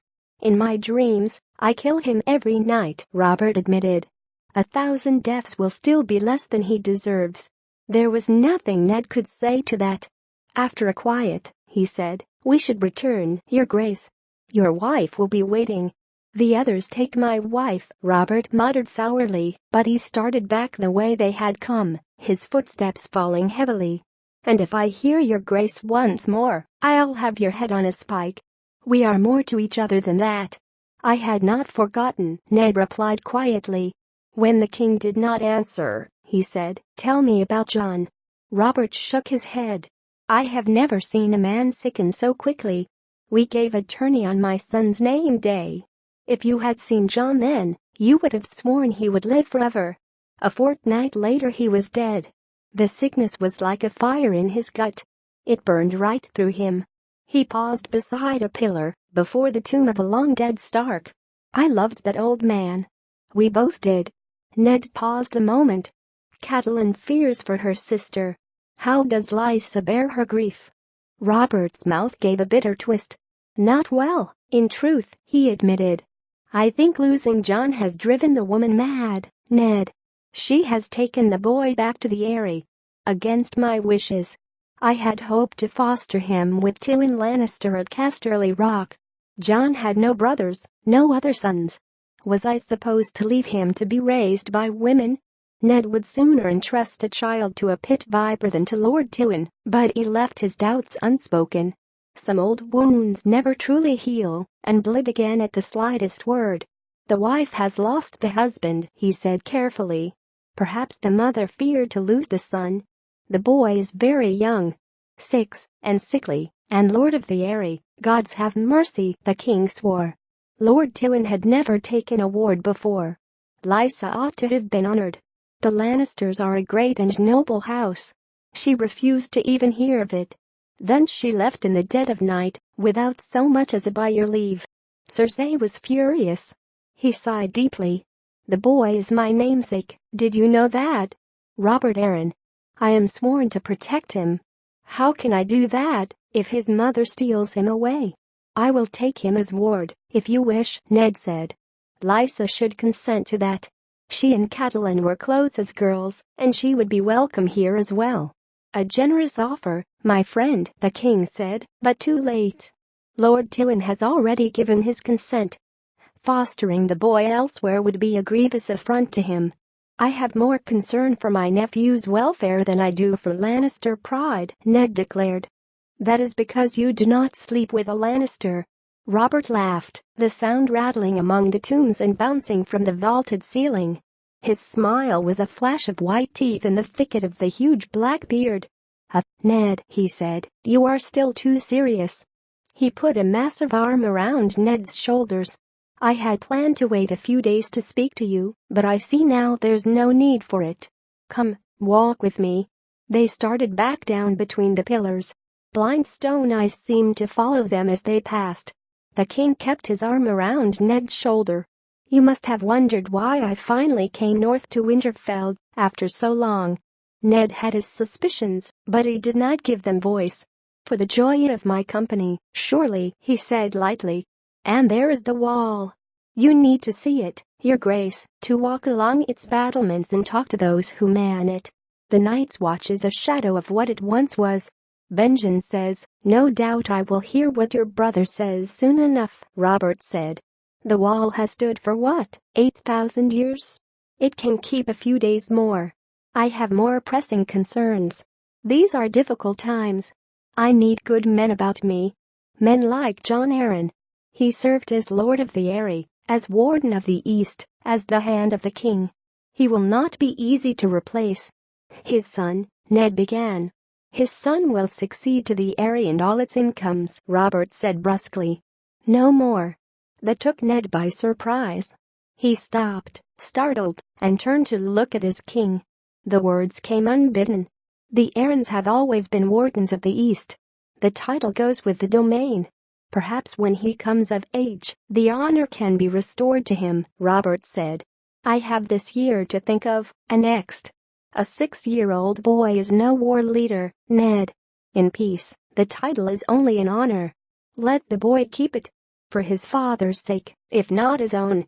Surely you owe John that much for his service. The king was not pleased. He took his arm from around Ned's shoulders. John's service was the duty he owed as liege lord. I am not ungrateful, Ned. You of all men ought to know that. But the son is not the father. A mere boy cannot hold the East. Then his tone softened. Enough of this. There is a more important office to discuss, and I would not argue with you. Robert grasped Ned by the elbow. I have need of you, Ned. I am yours to command, your grace. Always. They were words he had to say, and so he said them, apprehensive about what might come next. Robert scarcely seemed to hear him. Those years we spent in the Eyrie, gods, those were good years. I want you at my side again, Ned. I want you down in King's Landing, not up here at the end of the world, where you are no damned use to anybody. Robert looked off into the darkness, for a moment as melancholy as a stark. I swear to you, sitting a throne is 1,000 times harder than winning one. Laws are a tedious business and counting coppers is worse. And the people, there is no end of them. I sit on the damnable iron chair and listen to them complain until my mind is numb and my ass is raw. They all want something, money or land or justice. The lies they tell, and my lords and ladies are no better. I am surrounded by flatterers and fools. It can drive a man to madness, Ned. Half of them don't dare tell me the truth, and the other half can't find it. There are nights I wish we had lost at the Trident. No, not truly, but I understand, Ned said softly. Robert looked at him. I think you do. If so, you are the only one, my old friend. He smiled. Lord Eddard Stark, I would name you the Hand of the King. Ned dropped to one knee. The offer did not surprise him. What other reason could Robert have had for coming so far? The Hand of the King was the second most powerful man in the 7 kingdoms. He spoke with the king's voice, commanded the king's armies, drafted the king's laws. At times he even sat upon the Iron Throne to dispense king's justice when the king was absent, or sick, or otherwise indisposed. Robert was offering him a responsibility as large as the realm itself. It was the last thing in the world he wanted. Your Grace, he said. I am not worthy of the honor. Robert groaned with good-humored impatience. If I wanted to honor you, I'd let you retire. I am planning to make you run the kingdom and fight the wars, while I eat and drink and wench myself into an early grave. He slapped his gut and grinned. You know the saying, about the king and his hand? Ned knew the saying. What the king dreams, he said, the hand builds. I batted a fishmaid once who told me the lowborn have a choicer way to put it. The king eats, they say, and the hand takes the shit. He threw back his head and roared his laughter. The echoes rang through the darkness, and all around them the dead of Winterfell seemed to watch with cold and disapproving eyes. Finally the laughter dwindled and stopped. Ned was still on one knee, his eyes upraised. Damn it, Ned, the king complained. You might at least humor me with a smile. They say it grows so cold up here in winter that a man's laughter freezes in his throat and chokes him to death, Ned said evenly. Perhaps that is why the Starks have so little humor. Come south with me, and I'll teach you how to laugh again, the king promised. You helped me win this damnable throne, now help me hold it. We were meant to rule together. If Lyanna had lived, we should have been brothers, bound by blood as well as affection. Well, it is not too late. I have a son. You have a daughter. My Joff and your Sansa shall join our houses, as Lyanna and I might once have done. This offer did surprise him. Sansa is only 11. Robert waved an impatient hand. Old enough for betrothal. The marriage can wait a few years. The king smiled. Now stand up and say yes, curse you. Nothing would give me greater pleasure, your grace, Ned answered. He hesitated. These honors are all so unexpected. May I have some time to consider? I need to tell my wife. Yes, of course, tell Catelyn, sleep on it if you must. The king reached down, clasped Ned by the hand, and pulled him roughly to his feet. Just don't keep me waiting too long. I am not the most patient of men. For a moment Eddard Stark was filled with a terrible sense of foreboding. This was his place, here in the north. He looked at the stone figures all around him, breathed deep in the chill silence of the crypt. He could feel the eyes of the dead. They were all listening, he knew. And winter was coming. Jon, there were times, not many, but a few, when Jon Snow was glad he was a bastard. As he filled his wine cup once more from a passing flagon, it struck him that this might be one of them. He settled back in his place on the bench among the younger squires and drank. The sweet, fruity taste of summer wine filled his mouth and brought a smile to his lips. The great hall of Winterfell was hazy with smoke and heavy with the smell of roasted meat and fresh-baked bread. Its gray stone walls were draped with banners. White, gold, crimson, the dire wolf of Stark, Baratheon's crowned stag, the lion of Lannister. A singer was playing the high harp and reciting a ballad, but down at this end of the hall his voice could scarcely be heard above the roar of the fire, the clangor of pewter plates and cups, and the low mutter of 100 drunken conversations. It was the 4th hour of the welcoming feast laid for the king. Jon's brothers and sisters had been seated with the royal children beneath the raised platform where Lord and Lady Stark hosted the king and queen. In honor of the occasion, his lord father would doubtless permit each child a glass of wine, but no more than that. Down here on the benches, there was no one to stop Jon drinking as much as he had a thirst for. And he was finding that he had a man's thirst, to the raucous delight of the youths around him, who urged him on every time he drained a glass. They were fine company, and Jon relished the stories they were telling, tales of battle and betting in the hunt. He was certain that his companions were more entertaining than the king's offspring. He had sated his curiosity about the visitors when they made their entrance.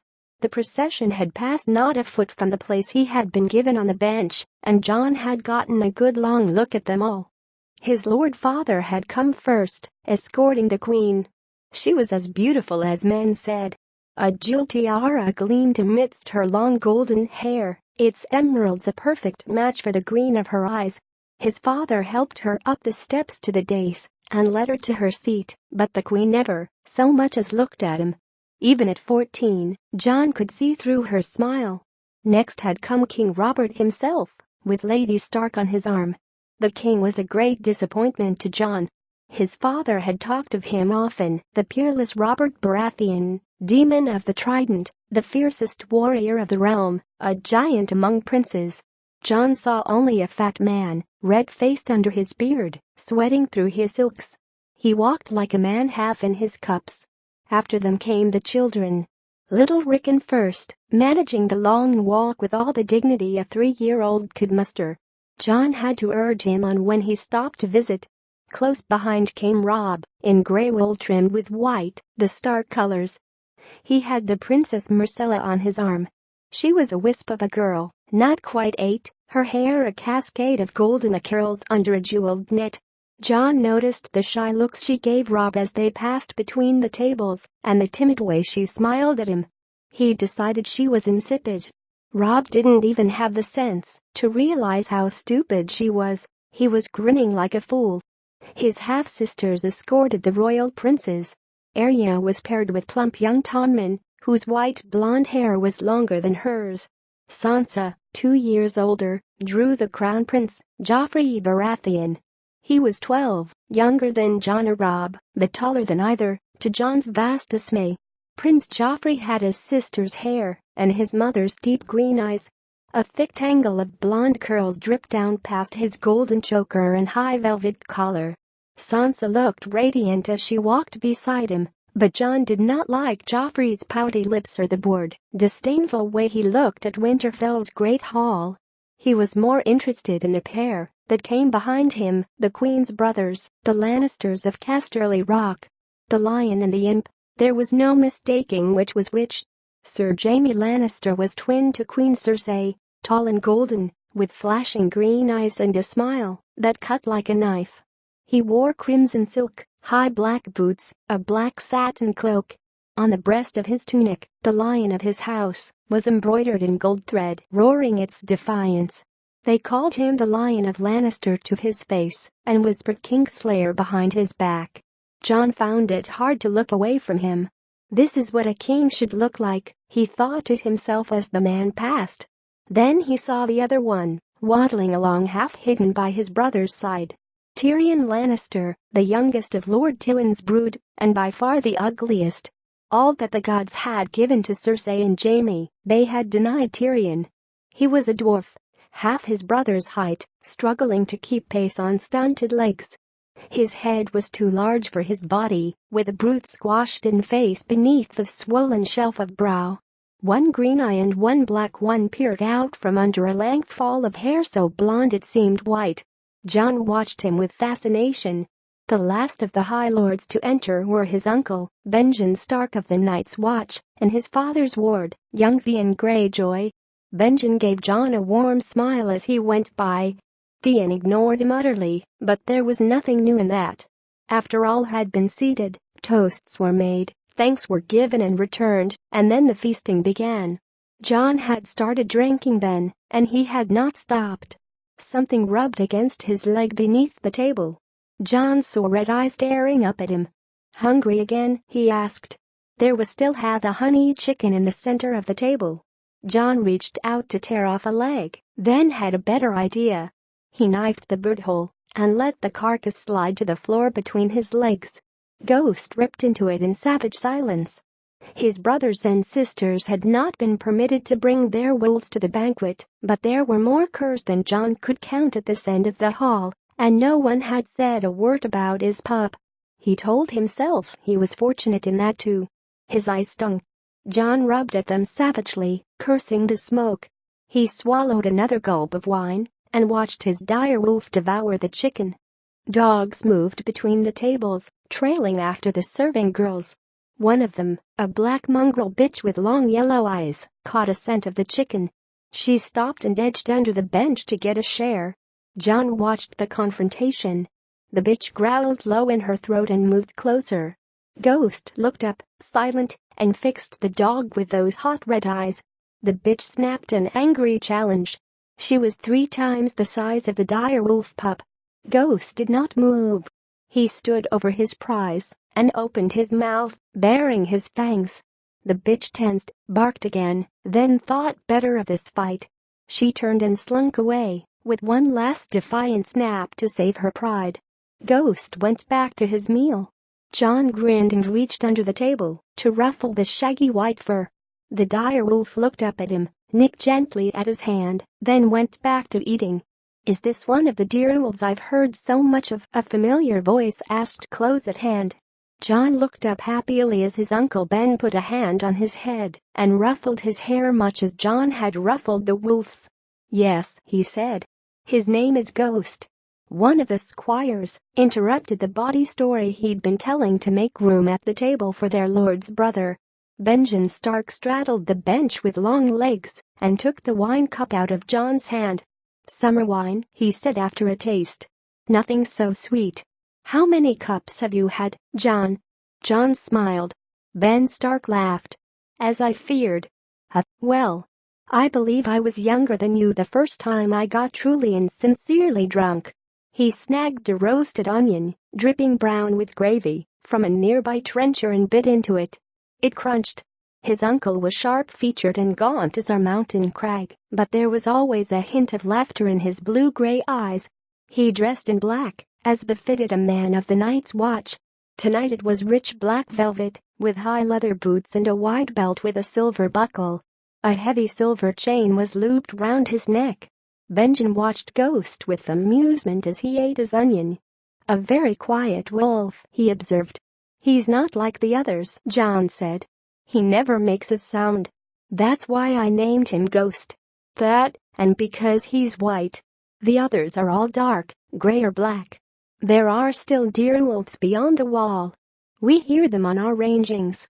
Benjamin Stark gave John a long look. "Don't you usually eat at table with your brothers?" "Most times," John answered in a flat voice. But tonight Lady Stark thought it might give insult to the royal family to seat a bastard among them. "I see." His uncle glanced over his shoulder at the raised table at the far end of the hall. "My brother does not seem very festive tonight." John had noticed that too. A bastard had to learn to notice things, to read the truth that people hid behind their eyes. His father was observing all the courtesies, but there was tightness in him that John had seldom seen before. He said little, looking out over the hall with hooded eyes, seeing nothing. 2 seats away, the king had been drinking heavily all night. His broad face was flushed behind his great black beard. He made many a toast, laughed loudly at every jest, and attacked each dish like a starving man, but beside him the queen seemed as cold as an ice sculpture. "The queen is angry too," John told his uncle in a low, quiet voice. "Father took the king down to the crypts this afternoon. The queen didn't want him to go." Benjamin gave John a careful, measuring look. "You don't miss much, do you, John? We could use a man like you on the wall." John swelled with pride. "Rob is a stronger lance than I am, but I'm the better sword, and Holland says I sit a horse as well as anyone in the castle." "Notable achievements. Take me with you when you go back to the wall," John said in a sudden rush. "Father will give me leave to go, if you ask him. I know he will." Uncle Benjamin studied his face carefully. "The wall is a hard place for a boy, John." "I am almost a man grown," John protested. "I will turn 15 on my next name day, and Mr. Lewin says bastards grow up faster than other children." "That's true enough," Benjamin said with a downward twist of his mouth. He took John's cup from the table, filled it fresh from a nearby pitcher, and drank down a long swallow. "Daeron Targaryen was only 14 when he conquered Dorne," John said. "The young dragon was one of his heroes."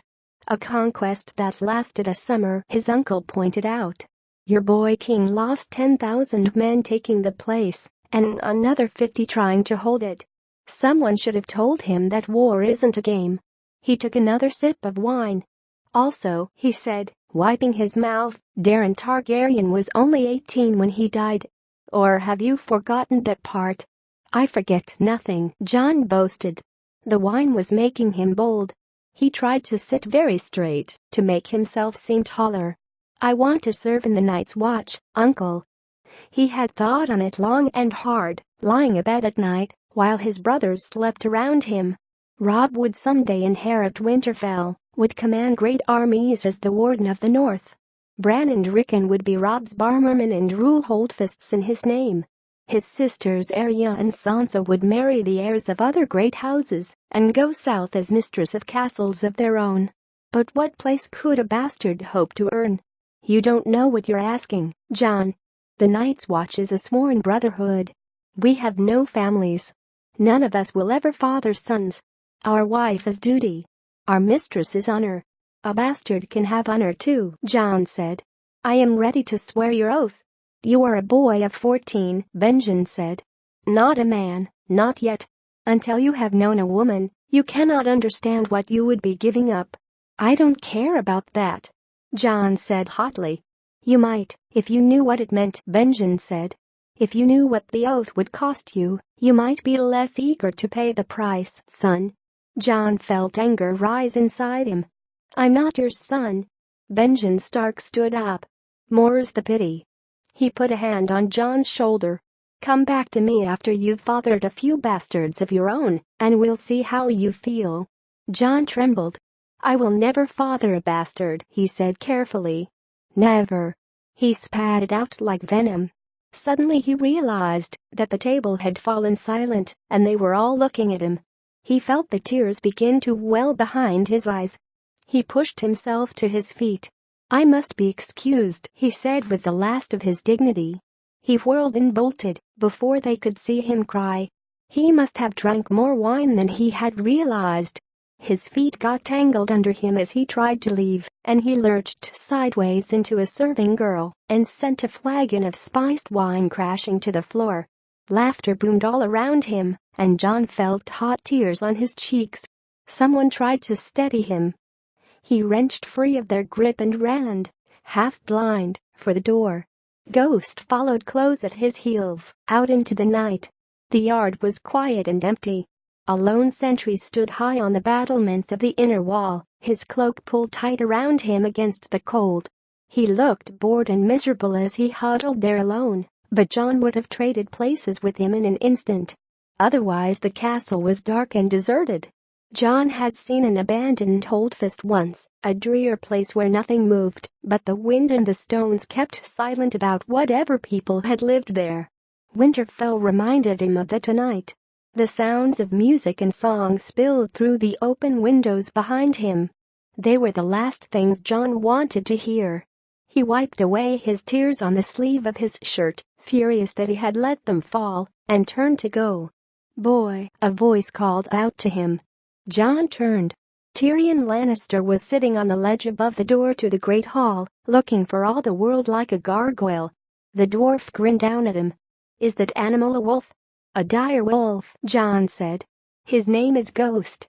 He stared up at the little man, his disappointment suddenly forgotten. "What are you doing up there? Why aren't you at the feast?" "Too hot, too noisy, and I drank too much wine," the dwarf told him. "I learned long ago that it is considered rude to vomit on your brother. Might I have a closer look at your wolf?" "He will not understand that.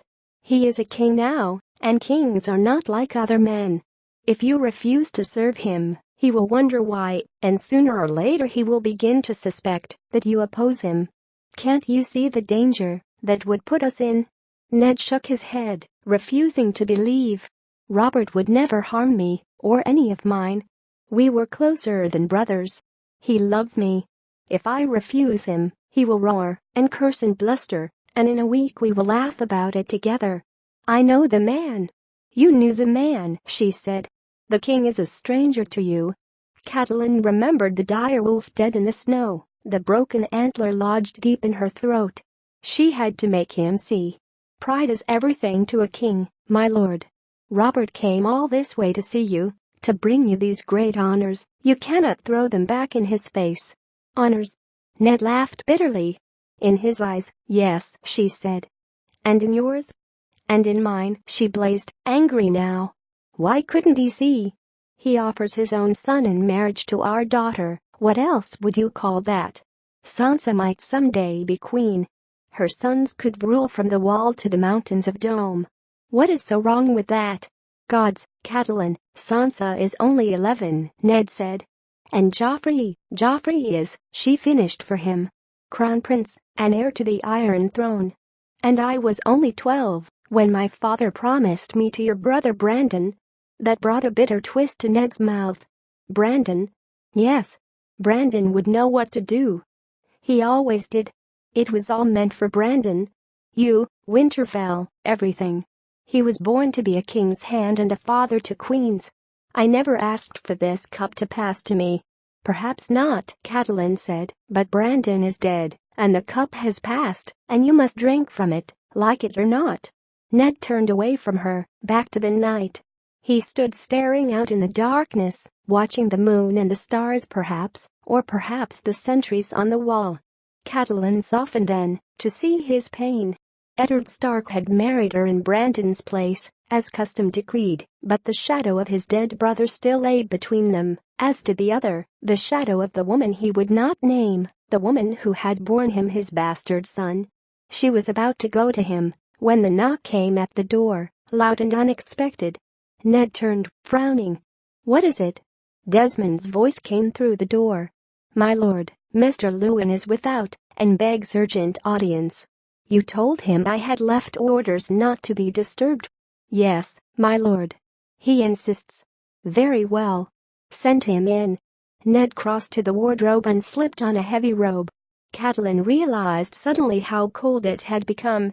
She sat up in bed and pulled the furs to her chin. Perhaps we should close the windows, she suggested. Ned nodded absently. Mr. Lewin was shown in. The master was a small gray man. His eyes were gray and quick and saw much. His hair was gray, what little the years had left him. His robe was gray wool, trimmed with white fur, the star colors. Its great floppy sleeves had pockets hidden inside.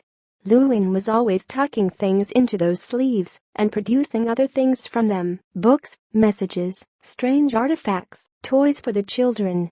With all he kept hidden in his sleeves, Catalin was surprised that Master Lewin could lift his arms at all. The master waited until the door had closed behind him before he spoke. "My lord," he said to Ned, "pardon for disturbing your rest. I have been left a message." Ned looked irritated. "Been left? By whom? Has there been a rider?" "I was not told." "There was no rider, my lord. Only a carved wooden box, left on a table in my observatory while I napped. My servant saw no one, but it must have been brought by someone in the king's party. We have had no other visitors from the south." "A wooden box, you say?" Catalin said. Inside was a fine new lens for the observatory, from Mer by the look of it. The lens crafters of Mer are without equal. Ned frowned.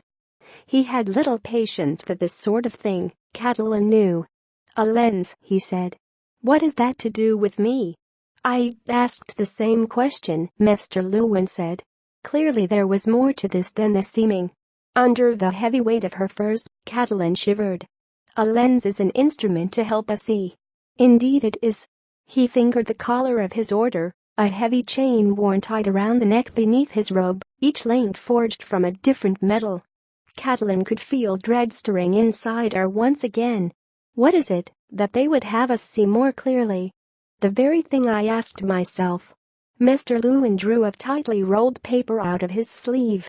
"I found the true message concealed within a false bottom. When I dismantled the box the lens had come in, but it is not for my eyes." Ned held out his hand. "Let me have it, then." Lewin did not stir. "Pardons, my lord. The message is not for you either. It is marked for the eyes of the Lady Catalin, and her alone. May I approach?" Catalin nodded, not trusting to speak. The master placed the paper on the table beside the bed. It was sealed with a small blob of blue wax. Lewin bowed and began to retreat. "Stay," Ned commanded him. His voice was grave. He looked at Catalin. "What is it?" "My lady, you're shaking." "I'm afraid," she admitted. She reached out and took the letter in trembling hands. The furs dropped away from her nakedness, forgotten. In the blue wax was the moon and falcon seal of House Aaron. "It's from Lysa." Catalin looked at her husband. "It will not make us glad," she told him. "There is grief in this message, Ned. I can feel it." Ned frowned, his face darkening. "Open it." Catalin broke the seal. Her eyes moved over the words. At first they made no sense to her. Then she remembered. Lysa took no chances. "When we were girls together, we had a private language, she and I." "Can you read it?" "Yes," Catalin admitted. "Then tell us." "Perhaps I should withdraw," Mr. Lewin said. "No," Catalin said. "We will need your counsel." She threw back the furs and climbed from the bed. The night air was as cold as the grave on her bare skin as she padded across the room. Mr. Lewin averted his eyes. Even Ned looked shocked. "What are you doing?" he asked. "Lighting a fire," Catalin told him. She found a dressing gown and shrugged into it, then knelt over the cold hearth. "Mr. Lewin," Ned began. "Mr. Lewin has delivered all my children," Catalin said. "This is no time for false modesty." She slid the paper in among the kindling and placed the heavier logs on top of it. Ned crossed the room, took her by the arm, and pulled her to her feet. He held her there, his face inches from her. "My lady, tell me. What was this message?" Catalin stiffened in his grasp. "A warning," she said softly. "If we have the wits to hear." His eyes searched her face. "Go on." "Lysa says John Aaron was murdered." His fingers tightened on her arm. "By whom?" "The Lannisters," she told him. "The Queen." Ned released his hold on her arm. There were deep red marks on her skin. Gods, he whispered. His voice was hoarse. Your sister is sick with grief. She cannot know what she is saying. She knows, Catelyn said. Lysa is impulsive, yes, but this message was carefully planned, cleverly hidden. She knew it meant death if her letter fell into the wrong hands. To risk so much, she must have had more than mere suspicion. Catelyn looked to her husband. Now we truly have no choice. You must be Robert's hand. You must go south with him and learn the truth. She saw at once that Ned had reached a very different conclusion. The only truths I know are here. The south is a nest of adders I would do better to avoid. Luwin plucked at his chain collar, where it had chafed the soft skin of his throat. The hand of the king has great power, my lord. Power to find the truth of Lord Arryn's death, to bring his killers to the king's justice. Power to protect Lady Arryn and her son, if the worst be true. Ned glanced helplessly around the bedchamber. Catelyn's heart went out to him, but she knew she could not take him in her arms just then. First the victory must be won. For her children's sake. You say you love Robert like a brother. Would you leave your brother surrounded by Lannisters? The others take both of you, Ned muttered darkly. He turned away from them and went to the window. She did not speak, nor did the maester. They waited, quiet, while Eddard Stark said a silent farewell to the home he loved. When he turned away from the window at last, his voice was tired and full of melancholy, and moisture glittered faintly in the corners of his eyes. My father went south once to answer the summons of a king. He never came home again. A different time, Maester Luwin said. A different king. Yes, Ned said dully. He seated himself in a chair by the hearth. Catelyn, you shall stay here in Winterfell. His words were like an icy draft through her heart. No, she said, suddenly afraid. Was this to be her punishment? Never to see his face again, nor to feel his arms around her? Yes, Ned said, in words that would brook no argument. You must govern the north in my stead, while I run Robert's errands. There must always be a Stark in Winterfell. Robb is 14. Soon enough, he will be a man grown. He must learn to rule, and I will not be here for him. Make him part of your councils. He must be ready when his time comes. God's will, not for many years, Maester Luwin murmured. Maester Luwin, I trust you as I would my own blood. Give my wife your voice in all things great and small. Teach my son the things he needs to know. Winter is coming. Maester Luwin nodded gravely. Then silence fell until Catelyn found her courage and asked the question whose answer she most dreaded. What of the other children? Ned stood and took her in his arms and held her face close to his. Rickon is very young, he said gently. He should stay here with you and Robb. The others I would take with me. I could not bear it, Catelyn said, trembling. You must, he said. Sansa must wed Joffrey, that is clear now. We must give them no grounds to suspect our devotion. And it is past time that Arya learn the ways of a Southron court. In a few years she will be of an age to marry too. Sansa would shine in the south, Catelyn thought to herself, and the gods knew that Arya needed refinement. Reluctantly, she let go of them in her heart. But not Bran. Never Bran. Yes, she said, but please, Ned, for the love you bear me, let Bran remain here at Winterfell. He is only 7. I was 8 when my father sent me to foster at the Eyrie, Ned said. Sir Roderick tells me there is bad feeling between Robb and Prince Joffrey. That is not healthy. Bran can bridge that distance.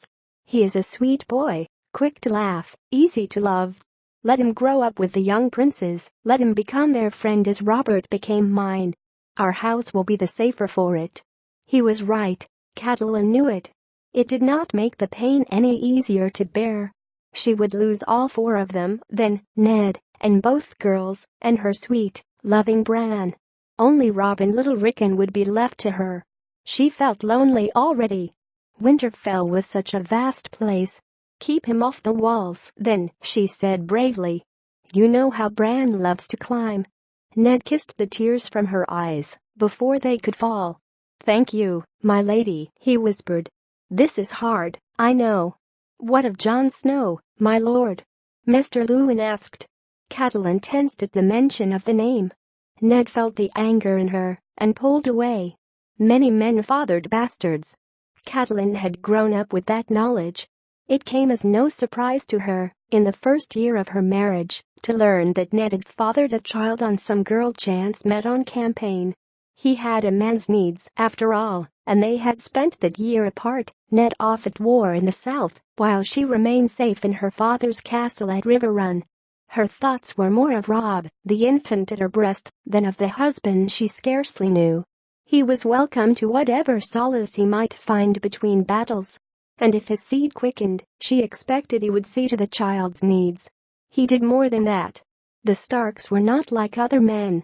Ned brought his bastard home with him and called him son for all the north to see. When the wars were over at last and Catelyn rode to Winterfell, Jon and his wet nurse had already taken up residence. That cut deep.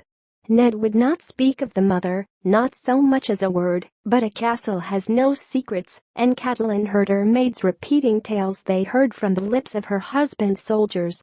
They whispered of Sir Arthur Dane, the Sword of the Morning, deadliest of the 7 knights of Aerys Kingsguard, and of how their young lord had slain him in single combat. And they told how afterward Ned had carried Sir Arthur's sword back to the beautiful young sister who awaited him in a castle called Starfall on the shores of the summer sea. The Lady Ashara Dane, tall and fair, with haunting violet eyes. It had taken her a fortnight to marshal her courage, but finally, in bed one night, Catelyn had asked her husband the truth of it, asked him to his face. That was the only time in all their years that Ned had ever frightened her. "Never ask me about Jon," he said, cold as ice. "He is my blood, and that is all you need to know. And now I will learn where you heard that name, my lady." She had pledged to obey, she told him, and from that day on, the whispering had stopped, and Ashara Dane's name was never heard in Winterfell again. Whoever Jon's mother had been, Ned must have loved her fiercely, for nothing Catelyn said would persuade him to send the boy away. It was the one thing she could never forgive him. She had come to love her husband with all her heart, but she had never found it in her to love Jon. She might have overlooked a dozen bastards for Ned's sake, so long as they were out of sight. Jon was never out of sight, and as he grew, he looked more like Ned than any of the true-born sons she bore him. Somehow that made it worse. "Jon must go," she said now. "He and Rob are close," Ned said. "I had hoped." "He cannot stay here," Catelyn said, cutting him off. "He is your son, not mine. I will not have him." It was hard, she knew, but no less the truth. Ned would do the boy no kindness by leaving him here at Winterfell. The look Ned gave her was anguished. "You know I cannot take him south. There will be no place for him at court. A boy with the bastard's name, you know what they will say of him. He will be shunned." Catelyn armored her heart against the mute appeal in her husband's eyes. "They say your friend Robert has fathered a dozen bastards himself. And none of them has ever been seen at court." Ned blazed. "The Lannister woman has seen to that. How can you be so damnably cruel, Catelyn? He is only a boy." His fury was on him. He might have said more, and worse, but Mr. Lewin cut in. "Another solution presents itself," he said, his voice quiet. "Your brother Benjen came to me about Jon a few days ago. It seems the boy aspires to take the Black." Ned looked shocked. "He asked to join the Night's Watch?" Catelyn said nothing. Let Ned work it out in his own mind. Her voice would not be welcome now. Yet gladly would she have kissed the maester just then. His was the perfect solution. Benjen Stark was a sworn brother. Jon would be a son to him, the child he would never have. And in time the boy would take the oath as well. He would father no sons who might someday contest with Catelyn's own grandchildren for Winterfell. Mr. Lewin said, "There is great honor in service on the wall, my lord. And even a bastard may rise high in the Night's Watch," Ned reflected. Still, his voice was troubled. "Jon is so young. If he asked this when he was a man grown, that would be one thing, but a boy of 14, a hard sacrifice," Mr. Lewin agreed. "Yet these are hard times, my lord. His road is no crueler than yours or your lady's." Catelyn thought of the 3 children she must lose. It was not easy keeping silent then. Ned turned away from them to gaze out the window, his long face silent and thoughtful. Finally he sighed and turned back. "Very well," he said to Maester Luwin. "I suppose it is for the best. I will speak to Ben." "When shall we tell John?" the master asked. "When I must. Preparations must be made. It will be a fortnight before we are ready to depart. I would sooner let John enjoy these last few days. Summer will end soon enough, and childhood as well. When the time comes, I will tell him myself." Arya's stitches were crooked again. She frowned down at them with dismay and glanced over to where her sister Sansa sat among the other girls. Sansa's needlework was exquisite. Everyone said so. "Sansa's work is as pretty as she is," Septa Mordane told their lady mother once. "She has such fine, delicate hands." When Lady Catelyn had asked about Arya, the Septa had sniffed. "Arya has the hands of a blacksmith." Arya glanced furtively across the room, worried that Septa Mordane might have read her thoughts, but the Septa was paying her no attention today. She was sitting with the Princess Myrcella, all smiles and admiration. It was not often that the Septa was privileged to instruct a royal princess in the womanly arts, as she had said when the queen brought Myrcella to join them. Arya thought that Myrcella's stitches looked a little crooked too, but you would never know it from the way Septa Mordane was cooing. She studied her own work again, looking for some way to salvage it, then sighed and put down the needle. She looked glumly at her sister. Sansa was chatting away happily as she worked. Beth Castle, Sir Roderick's little girl, was sitting by her feet, listening to every word she said, and Jane Poole was leaning over to whisper something in her ear. "What are you talking about?" Arya asked suddenly. Jane gave her a startled look, then giggled. Sansa looked abashed. Beth blushed. No one answered. "Tell me," Arya said. Jane glanced over to make certain that Septa Mordane was not listening. Myrcella said something then, and the Septa laughed along with the rest of the ladies. "We were talking about the prince," Sansa said, her voice soft as a kiss. Arya knew which prince she meant. "Joffrey, of course. The tall handsome one." Sansa got to sit with him at the feast. Arya had to sit with the little fat one. "Naturally. Joffrey likes your sister," Jane whispered, proud as if she had something to do with it. She was the daughter of Winterfell's steward and Sansa's dearest friend. He told her she was very beautiful. "He's going to marry her," little Beth said dreamily, hugging herself. "Then Sansa will be queen of all the realm." Sansa had the grace to blush. She blushed prettily. She did everything prettily, Arya thought with dull resentment. "Beth, you shouldn't make up stories," Sansa corrected the younger girl, gently stroking her hair to take the harshness out of her words. She looked at Arya. "What did you think of Prince Joff, sister? He's very gallant, don't you think?" "John says he looks like a girl," Arya said. Sansa sighed as she stitched. "Poor John," she said. "He gets jealous because he's a bastard." "He's our brother," Arya said, much too loudly. Her voice cut through the afternoon quiet of the tower room. Septa Mordane raised her eyes. She had a bony face, sharp eyes, and a thin lipless mouth made for frowning. It was frowning now.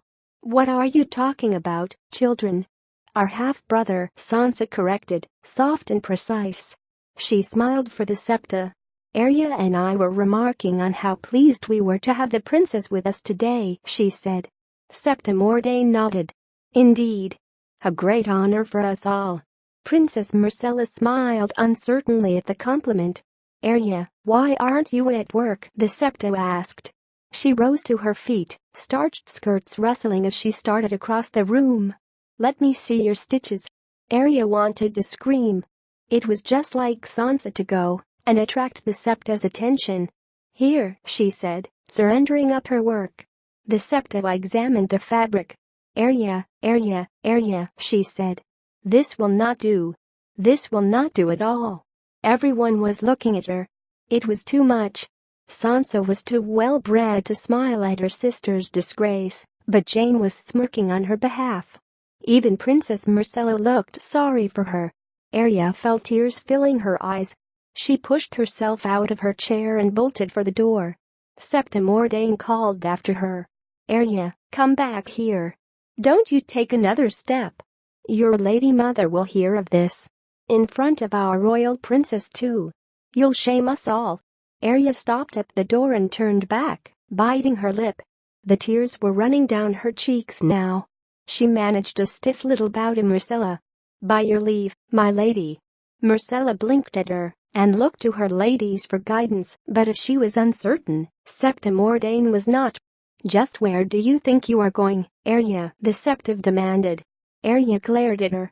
"I have to go shoe a horse," she said sweetly, taking a brief satisfaction in the shock on the Septa's face. Then she whirled and made her exit, running down the steps as fast as her feet would take her. It wasn't fair. Sansa had everything. Sansa was 2 years older. Maybe by the time Arya had been born, there had been nothing left. Often it felt that way. Sansa could sew and dance and sing. She wrote poetry. She knew how to dress. She played the high harp and the bells. Worse, she was beautiful. Sansa had gotten their mother's fine high cheekbones and the thick auburn hair of the Tullys. Arya took after their lord father. Her hair was a lustreless brown, and her face was long and solemn. Jane used to call her Arya Horseface, and they whenever she came near. It hurt that the one thing Arya could do better than her sister was ride a horse. Well, that and manage a household. Sansa had never had much of a head for figures. If she did marry Prince Joff, Arya hoped for his sake that he had a good steward. Nymeria was waiting for her in the guardroom at the base of the stairs. She bounded to her feet as soon as she caught sight of Arya. Arya grinned. The wolf pup loved her, even if no one else did. They went everywhere together, and Nymeria slept in her room, at the foot of her bed. If mother had not forbidden it, Arya would gladly have taken the wolf with her to needlework. Let Septim Ordain complain about her stitches then. Nymeria nipped eagerly at her hand as Arya untied her. She had yellow eyes. When they caught the sunlight, they gleamed like 2 golden coins. Arya had named her after the warrior queen of the Rhine, who had led her people across the narrow sea. That had been a great scandal too. Sansa, of course, had named her pup Lady. Arya made a face and hugged the wolfling tight. Nymeria licked her ear, and she giggled. By now Septim Ordain would certainly have sent word to her lady mother. If she went to her room, they would find her. Arya did not care to be found. She had a better notion. The boys were at practice in the yard. She wanted to see Robb put gallant Prince Joffrey flat on his back. "Come," she whispered to Nymeria. She got up and ran, the wolf coming hard at her heels. There was a window in the covered bridge between the armory and the great keep, where you had a view of the whole yard. That was where they headed. They arrived, flushed and breathless, to find Jon seated on the sill, one leg drawn up languidly to his chin. He was watching the action, so absorbed that he seemed unaware of her approach until his white wolf moved to meet them. Nymeria stalked closer on wary feet. Ghost, already larger than his litter mates, smelled her, gave her ear a careful nip, and settled back down. Jon gave her a curious look. "Shouldn't you be working on your stitches, little sister?" Arya made a face at him. "I wanted to see them fight." He smiled. "Come here, then." Arya climbed up on the window and sat beside him, to a chorus of thuds and grunts from the yard below. To her disappointment, it was the younger boys drilling. Bran was so heavily padded he looked as though he had belted on a feather bed, and Prince Tommen, who was plump to begin with, seemed positively round. They were huffing and puffing and hitting at each other with padded wooden swords under the watchful eye of old Sir Roderick Castle, the master-at-arms, a great stout keg of a man with magnificent white cheek whiskers. A dozen spectators, man and boy, were calling out encouragement, Robb's voice the loudest among them. She spotted Theon Greyjoy beside him, his black doublet emblazoned with the golden kraken of his house, a look of wry contempt on his face. Both of the combatants were staggering. Arya judged that they had been at it a while. "A shade more exhausting than needlework," Jon observed. A shade more fun than needlework, Arya gave back at him. John grinned, reached over, and messed up her hair. Arya flushed. They had always been close. John had their father's face, as she did. They were the only ones. Rob and Sansa and Bran, and even little Rickon all took after the Tullys, with easy smiles and fire in their hair. When Arya had been little, she had been afraid. That meant that she was a bastard too. For it had been John she had gone to in her fear, and John who had reassured her. "Why aren't you down in the yard?" Arya asked him. He gave her a half-smile. "Bastards are not allowed to damage young princes," he said. "Any bruises they take in the practice yard must come from true-born swords." Oh. Arya felt abashed. She should have realized. For the second time today, Arya reflected that life was not fair. She watched her little brother whack at Tommen. "I could do just as good as Bran," she said. "He's only 7. I'm 9. John looked her over with all his 14-year-old wisdom. "You're too skinny," he said. He took her arm to feel her muscle. Then he sighed and shook his head. "I doubt you could even lift a long sword, little sister, never mind swing one." Arya snatched back her arm and glared at him. John messed up her hair again. They watched Bran and Tommen circle each other. "You see Prince Joffrey?" John asked. She hadn't, not at first glance, but when she looked again she found him to the back, under the shade of the high stone wall. He was surrounded by men she did not recognize, young squires in the livery of Lannister and Baratheon, strangers all. There were a few older men among them. Knights, she surmised. "Look at the arms on his surcoat," John suggested. Arya looked. An ornate shield had been embroidered on the prince's padded surcoat. No doubt the needlework was exquisite. The arms were divided down the middle. On one side was the crowned stag of the royal house, on the other the lion of Lannister. "The Lannisters are proud," John observed. "You'd think the royal sigil would be sufficient, but no. He makes his mother's house equal in honor to the king's. The woman is important too," Arya protested. John chuckled. "Perhaps you should do the same thing, little sister. Wed Tully to Stark in your arms. A wolf with a fish in its mouth?" It made her laugh. "That would look silly. Besides, if a girl can't fight, why should she have a coat of arms?" John shrugged. "Girls get the arms, but not the swords. Bastards get the swords, but not the arms. I did not make the rules, little sister." There was a shout from the courtyard below. Prince Tommen was rolling in the dust, trying to get up and failing. All the padding made him look like a turtle on its back. Bran was standing over him with upraised wooden sword, ready to whack him again once he regained his feet. The men began to laugh. "Enough," Sir Roderick called out. He gave the prince a hand and yanked him back to his feet. "Well fought. Lou, Donis, help them out of their armor." He looked around. "Prince Joffrey, Rob, will you go another round?" Rob, already sweaty from a previous bout, moved forward eagerly. "Gladly." Joffrey moved into the sunlight in response to Roderick's summons. His hair shone like spun gold. He looked bored. "This is a game for children, Sir Roderick." Theon Greyjoy gave a sudden bark of laughter. "You are children," he said derisively. "Rob may be a child," Joffrey said. "I am a prince. And I grow tired of swatting at Starks with a play sword." "You got more swats than you gave, Rob said. "Are you afraid?" Prince Joffrey looked at him. "Oh, terrified," he said. "You're so much older." Some of the Lannister men laughed. John looked down on the scene with a frown. "Joffrey is truly a little shit," he told Arya. Sir Roderick tugged thoughtfully at his white whiskers. "What are you suggesting?" he asked the prince. "Live steal." "Done," Rob shot back. "You'll be sorry." The master-at-arms put a hand on Rob's shoulder to quiet him. "Live steel is too dangerous. I will permit you tourney swords with blunted edges." Joffrey said nothing, but a man strange to Arya, a tall knight with black hair and burn scars on his face, pushed forward in front of the prince. "This is your prince. Who are you to tell him he may not have an edge on his sword, sir?" "Master-at-arms of Winterfell, Clegane, and you would do well not to forget it." Are you training women here? The burned man wanted to know. He was muscled like a bull. I am training knights, Sir Roderick said pointedly. They will have steel when they are ready. When they are of an age. The burned man looked at Rob. How old are you, boy? 14, Rob said. I killed a man at 12. You can be sure it was not with a blunt sword. Arya could see Rob bristle. His pride was wounded. He turned on Sir Roderick. Let me do it. I can beat him. Beat him with a tourney blade, then, Sir Roderick said. Joffrey shrugged. Come and see me when you're older, Stark. If you're not too old. There was laughter from the Lannister men.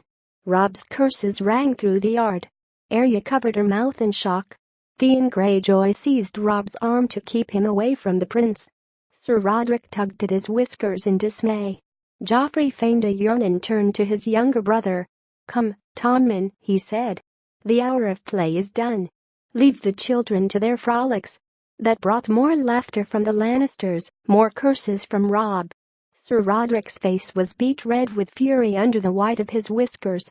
Theon kept Rob locked in an iron grip until the princes and their party were safely away.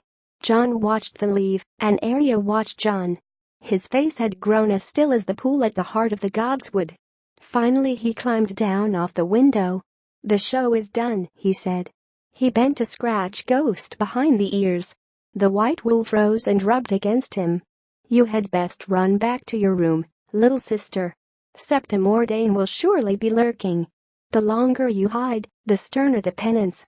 You'll be sewing all through winter. When the spring thaw comes, they will find your body with a needle still locked tight between your frozen fingers. Arya didn't think it was funny. I hate needlework, she said with passion. It's not fair. Nothing is fair, Jon said. He messed up her hair again and walked away from her, Ghost moving silently beside him. Nymeria started to follow too, then stopped and came back when she saw that Arya was not coming. Reluctantly she turned in the other direction. It was worse than Jon had thought. It wasn't Septa Mordane waiting in her room. It was Septa Mordane and her mother. Bran the Hunt left at dawn. The king wanted wild boar at the feast tonight. Prince Joffrey rode with his father, so Rob had been allowed to join the hunters as well. Uncle Benjen, Jory, Theon Greyjoy, Sir Roderick, and even the Queen's funny little brother had all ridden out with them. It was the last hunt after all. On the morrow they left for the south. Bran had been left behind with Jon and the girls and Rickon. But Rickon was only a baby, and the girls were only girls and Jon and his wolf were nowhere to be found. Bran did not look for him very hard. He thought Jon was angry at him. Jon seemed to be angry at everyone these days. Bran did not know why. He was going with Uncle Ben to the Wall to join the Night's Watch. That was almost as good as going south with the king. Rob was the one they were leaving behind, not Jon. For days, Bran could scarcely wait to be off. He was going to ride the King's Road on a horse of his own, not a pony, but a real horse. His father would be the hand of the king, and they were going to live in the Red Castle at King's Landing, the castle the Dragon Lords had built. Old Nan said there were ghosts there, and dungeons where terrible things had been done, and dragon heads on the walls. It gave Bran a shiver just to think of it, but he was not afraid. How could he be afraid? His father would be with him, and the king with all his knights and sworn swords. Bran was going to be a knight himself someday, one of the king's guard. Old Nan said they were the finest swords in all the realm. There were only 7 of them, and they wore white armor and had no wives or children, but lived only to serve the king. Bran knew all the stories. Their names were like music to him. Serwyn of the Mirror Shield, Sir Ryan Reedwine, Prince Aemon the Dragon Knight, the twins Sir Eric and Sir Eric, who had died on one another's swords hundreds of years ago, when brother fought sister in the war the singers called the Dance of the Dragons. The White Bull, Gerald Hightower, Sir Arthur Dane, the Sword of the Morning, Barristan the Bold. 2 of the King's Guard had come north with King Robert. Bran had watched them with fascination, never quite daring to speak to them. Sir Boros was a bald man with a jolly face, and Sir Meryn had droopy eyes and a beard the color of rust. Sir Jaime Lannister looked more like the knights in the stories, and he was of the King's Guard too, but Robb said he had killed the old Mad King and shouldn't count anymore. The greatest living knight was Sir Barristan Selmy, Barristan the Bold, the Lord Commander of the King's Guard. Father had promised that they would meet Sir Barristan when they reached King's Landing, and Bran had been marking the days on his wall, eager to depart, to see a world he had only dreamed of, and begin a life he could scarcely imagine. Yet now that the last day was at hand, suddenly Bran felt lost. Winterfell had been the only home he had ever known. His father had told him that he ought to say his farewells today, and he had tried. After the hunt had ridden out, he wandered through the castle with his wolf at his side, intending to visit the ones who would be left behind. Old Nan engaged the cook, Micken in his smithy, Hoder the stable boy who smiled so much and took care of his pony, and never said anything but Hoder, the man in the glass gardens who gave him a blackberry when he came to visit, but it was no good. He had gone to the stable first and seen his pony there in its stall, except it wasn't his pony anymore. He was getting a real horse and leaving the pony behind, and all of a sudden Bran just wanted to sit down and cry. He turned and ran off before Hoder and the other stable boys could see the tears in his eyes. That was the end of his farewells. Instead, Bran spent the morning alone in the Godswood, trying to teach his wolf to fetch a stick and failing. The wolfling was smarter than any of the hounds in his father's kennel, and Bran would have sworn he understood every word that was said to him, but he showed very little interest in chasing sticks. He was still trying to decide on a name. Robb was calling his Grey Wind because he ran so fast. Sansa had named hers Lady, and Arya named hers after some old witch queen in the songs, and Little Rickon called his shaggy dog, which Bran thought was a pretty stupid name for a direwolf. Jon's wolf, the white one, was Ghost. Bran wished he had thought of that first, even though his wolf wasn't white. He had tried 100 names in the last fortnight, but none of them sounded right. Finally he got tired of the stick game and decided to go climbing. He hadn't been up to the Broken Tower for weeks with everything that had happened, and this might be his last chance. He raced across the Godswood, taking the long way around to avoid the pool where the heart tree grew. The heart tree had always frightened him. Trees ought not have eyes, Bran thought, or leaves that looked like hands. His wolf came sprinting at his heels. "You stay here," he told him at the base of the sentinel tree near the armory wall. "Lie down." "That's right. Now stay." The wolf did as he was told.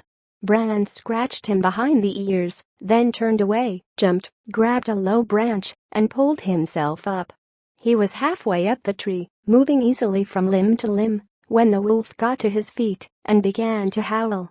Bran looked back down. His wolf fell silent, staring up at him through slitted yellow eyes. A strange chill went through him. He began to climb again. Once more the wolf howled. "Quiet," he yelled. "Sit down. Stay. You're worse than Mother." The howling chased him all the way up the tree, until finally he jumped off onto the armory roof and out of sight. The rooftops of Winterfell were Bran's second home. His mother often said that Bran could climb before he could walk. Bran could not remember when he first learned to walk, but he could not remember when he started to climb either, so he supposed it must be true. To a boy, Winterfell was a gray stone labyrinth of walls and towers and courtyards and tunnels spreading out in all directions. In the older parts of the castle, the halls slanted up and down, so that you couldn't even be sure what floor you were on. The place had grown over the centuries like some monstrous stone tree, Master Luwin told him once, and its branches were gnarled and thick and twisted, its roots sunk deep into the earth. When he got out from under it and scrambled up near the sky, Bran could see all of Winterfell in a glance. He liked the way it looked, spread out beneath him, only birds wheeling over his head, while all the life of the castle went on below. Bran could perch for hours among the shapeless, rain-worn gargoyles that brooded over the first keep, watching it all, the men drilling with wit and steel in the yard, the cooks tending their vegetables in the glass garden, restless dogs running back and forth in the kennels, the silence of the godswood, the girls gossiping beside the washing well. It made him feel like he was lord of the castle, in a way even Rob would never know. It taught him Winterfell's secrets too. The builders had not even leveled the earth. There were hills and valleys behind the walls of Winterfell. There was a covered bridge that went from the 4th floor of the bell tower across to the 2nd floor of the rookery. Bran knew about that. And he knew you could get inside the inner wall by the south gate, climb 3 floors, and run all the way around Winterfell through a narrow tunnel in the stone, and then come out on ground level at the north gate, with 100 feet of wall looming over you. Even Mr. Lewin didn't know that. Bran was convinced. His mother was terrified that one day Bran would slip off a wall and kill himself. He told her that he wouldn't, but she never believed him. Once she made him promise that he would stay on the ground. He had managed to keep that promise for almost a fortnight, miserable every day, until one night he had gone out the window of his bedroom when his brothers were fast asleep. He confessed his crime the next day in a fit of guilt. Lord Eddard ordered him to the godswood to cleanse himself. Guards were posted to see that Bran remained there alone all night to reflect on his disobedience. The next morning Bran was nowhere to be seen. They finally found him fast asleep in the upper branches of the tallest sentinel in the grove. As angry as he was, his father could not help but laugh. "You're not my son," he told Bran when they fetched him down. "You're a squirrel. So be it. If you must climb, then climb, but try not to let your mother see you." Bran did his best, although he did not think he ever really fooled her. Since his father would not forbid it, she turned to others. Old Nan told him a story about a bad little boy who climbed too high and was struck down by lightning, and how afterward the crows came to peck out his eyes. Bran was not impressed. There were crows' nests atop the broken tower, where no one ever went but him, and sometimes he filled his pockets with corn before he climbed up there and the crows ate it right out of his hand. None of them had ever shown the slightest bit of interest in pecking out his eyes. Later, Mr. Lewin built a little pottery boy and dressed him in Bran's clothes and flung him off the wall into the yard below to demonstrate what would happen to Bran if he fell. That had been fun, but afterward Bran just looked at the master and said, "I'm not made of clay. And anyhow, I never fall." Then for a while the guards would chase him whenever they saw him on the roofs and try to haul him down. That was the best time of all. It was like playing a game with his brothers, except that Bran always won. None of the guards could climb half so well as Bran, not even Jory. Most of the time they never saw him anyway. People never looked up. That was another thing he liked about climbing. It was almost like being invisible. He liked how it felt too, pulling himself up a wall stone by stone, fingers and toes digging hard into the small crevices between. He always took off his boots and went barefoot when he climbed. It made him feel as if he had 4 hands instead of 2. He liked the deep, sweet ache it left in the muscles afterward. He liked the way the air tasted way up high, sweet and cold as a winter peach. He liked the birds, the crows in the broken tower, the tiny little sparrows that nested in cracks between the stones, the ancient owl that slept in the dusty loft above the old armory. Bran knew them all. Most of all, he liked going places that no one else could go and seeing the gray sprawl of Winterfell in a way that no one else ever saw it. It made the whole castle Bran's secret place. His favorite haunt was the broken tower. Once it had been a watchtower, the tallest in Winterfell. A long time ago, 100 years before even his father had been born, a lightning strike had set it afire. The top third of the structure had collapsed inward, and the tower had never been rebuilt. Sometimes his father sent riders into the base of the tower to clean out the nests they always found among the jumble of fallen stones and charred and rotten beams. But no one ever got up to the jagged top of the structure now, except for Bran and the crows. He knew 2 ways to get there. You could climb straight up the side of the tower itself, but the stones were loose, The mortar that held them together long gone to ash, and Bran never liked to put his full weight on them. The best way was to start from the godswood, shinny up the tall sentinel, and cross over the armory in the guards' hall, leaping roof to roof, barefoot so the guards wouldn't hear you overhead. That brought you up to the blind side of the first keep, the oldest part of the castle, a squat round fortress that was taller than it looked. Only rats and spiders lived there now, but the old stone still made for good climbing. You could go straight up to where the gargoyles leaned out blindly over empty space, and swing from gargoyle to gargoyle, hand over hand, around to the north side. From there, if you really stretched, you could reach out and pull yourself over to the broken tower where it leaned close. The last part was the scramble up the blackened stones to the eyrie, no more than 10 feet, and then the crows would come round to see if you'd brought any corn. Bran was moving from gargoyle to gargoyle with the ease of long practice when he heard the voices. He was so startled he almost lost his grip. The first keep had been empty all his life. "I do not like it," a woman was saying.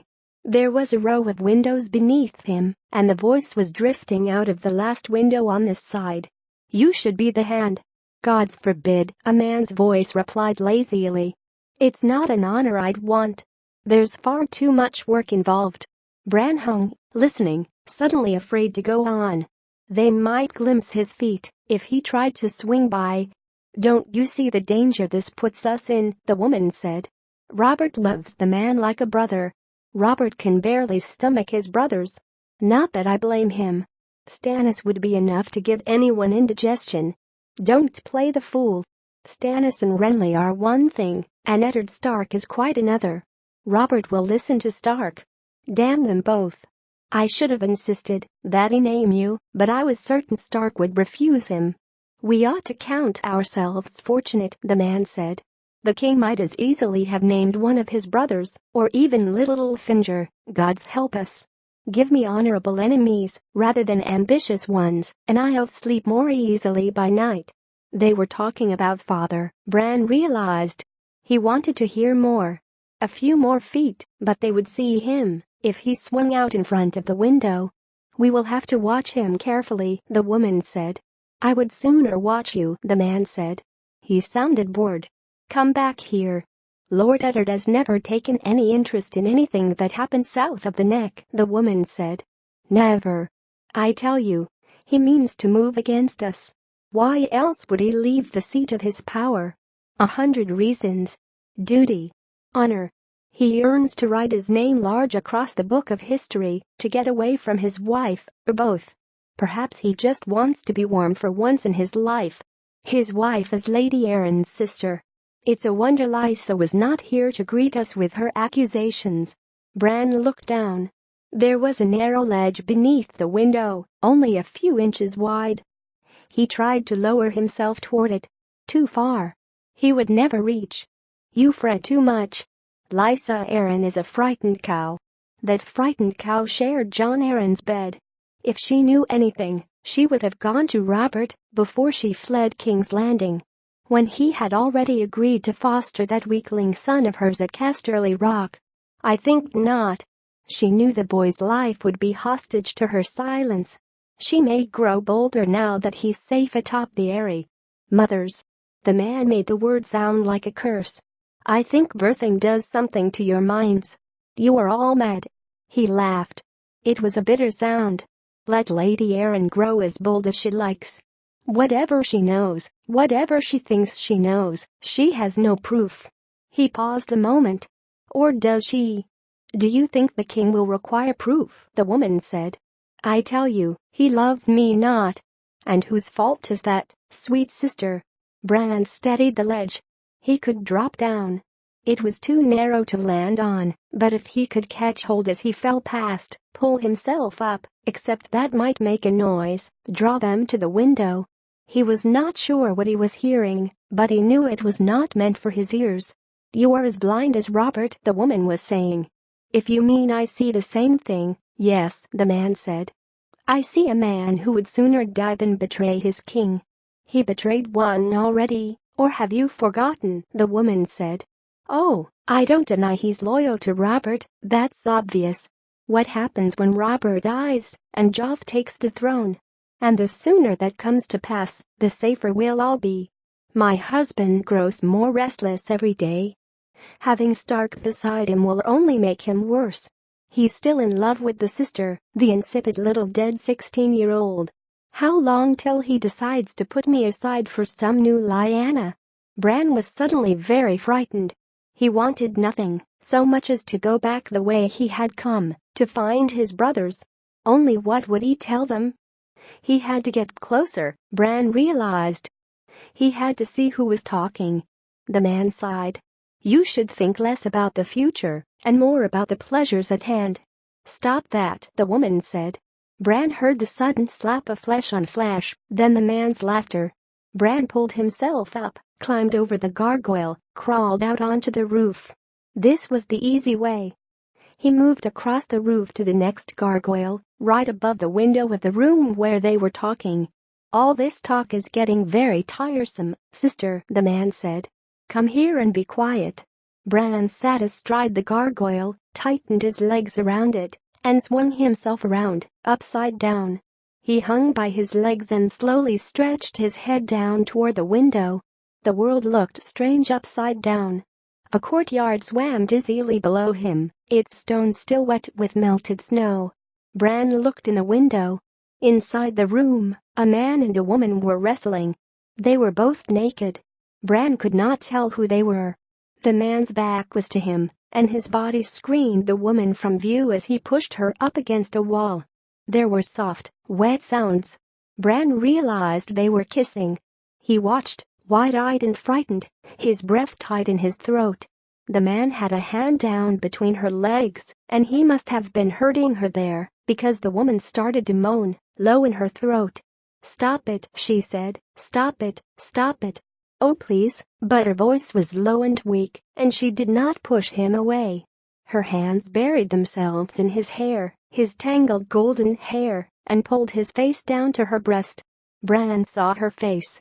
Her eyes were closed, and her mouth was open, moaning. Her golden hair swung from side to side as her head moved back and forth, but still he recognized the queen. He must have made a noise. Suddenly her eyes opened, and she was staring right at him. She screamed. Everything happened at once then. The woman pushed the man away wildly, shouting and pointing. Bran tried to pull himself up, bending double as he reached for the gargoyle. He was in too much of a hurry. His hand scraped uselessly across smooth stone, and in his panic his legs slipped, and suddenly he was falling. There was an instant of vertigo, a sickening lurch as the window flashed past. He shot out a hand, grabbed for the ledge, lost it, caught it again with his other hand. He swung against the building, hard. The impact took the breath out of him. Bran dangled, one-handed, panting. Faces appeared in the window above him. The queen. And now Bran recognized the man beside her. They looked as much alike as reflections in a mirror. He saw us, the woman said shrilly. So he did, the man said. Bran's fingers started to slip. He grabbed the ledge with his other hand. Fingernails dug into unyielding stone. The man reached down. Take my hand, he said. Before you fall. Bran seized his arm and held on tight with all his strength. The man yanked him up to the ledge. What are you doing? The woman demanded. The man ignored her. He was very strong. He stood Bran up on the sill. How old are you, boy? 7, Bran said, shaking with relief. His fingers had dug deep gouges in the man's forearm. He let go sheepishly. The man looked over at the woman. The things I do for love, he said with loathing. He gave Bran a shove. Screaming, Bran went backward out the window into empty air. There was nothing to grab onto. The courtyard rushed up to meet him. Somewhere off in the distance, a wolf was howling. Crows circled the broken tower, waiting for corn. Tyrion somewhere in the great stone maze of Winterfell, a wolf howled. The sound hung over the castle like a flag of mourning. Tyrion Lannister looked up from his books and shivered, though the library was snug and warm. Something about the howling of a wolf took a man right out of his here and now, and left him in a dark forest of the mind, running naked before the pack. When the dire wolf howled again, Tyrion shut the heavy leather-bound cover on the book he was reading, 100-year-old discourse on the changing of the seasons by a long-dead master. He covered a yawn with the back of his hand. His reading lamp was flickering, its oil all but gone, as sunlight leaked through the high windows. He had been at it all night, but that was nothing new. Tyrion Lannister was not much a one for sleeping. His legs were stiff and sore as he eased down off the bench.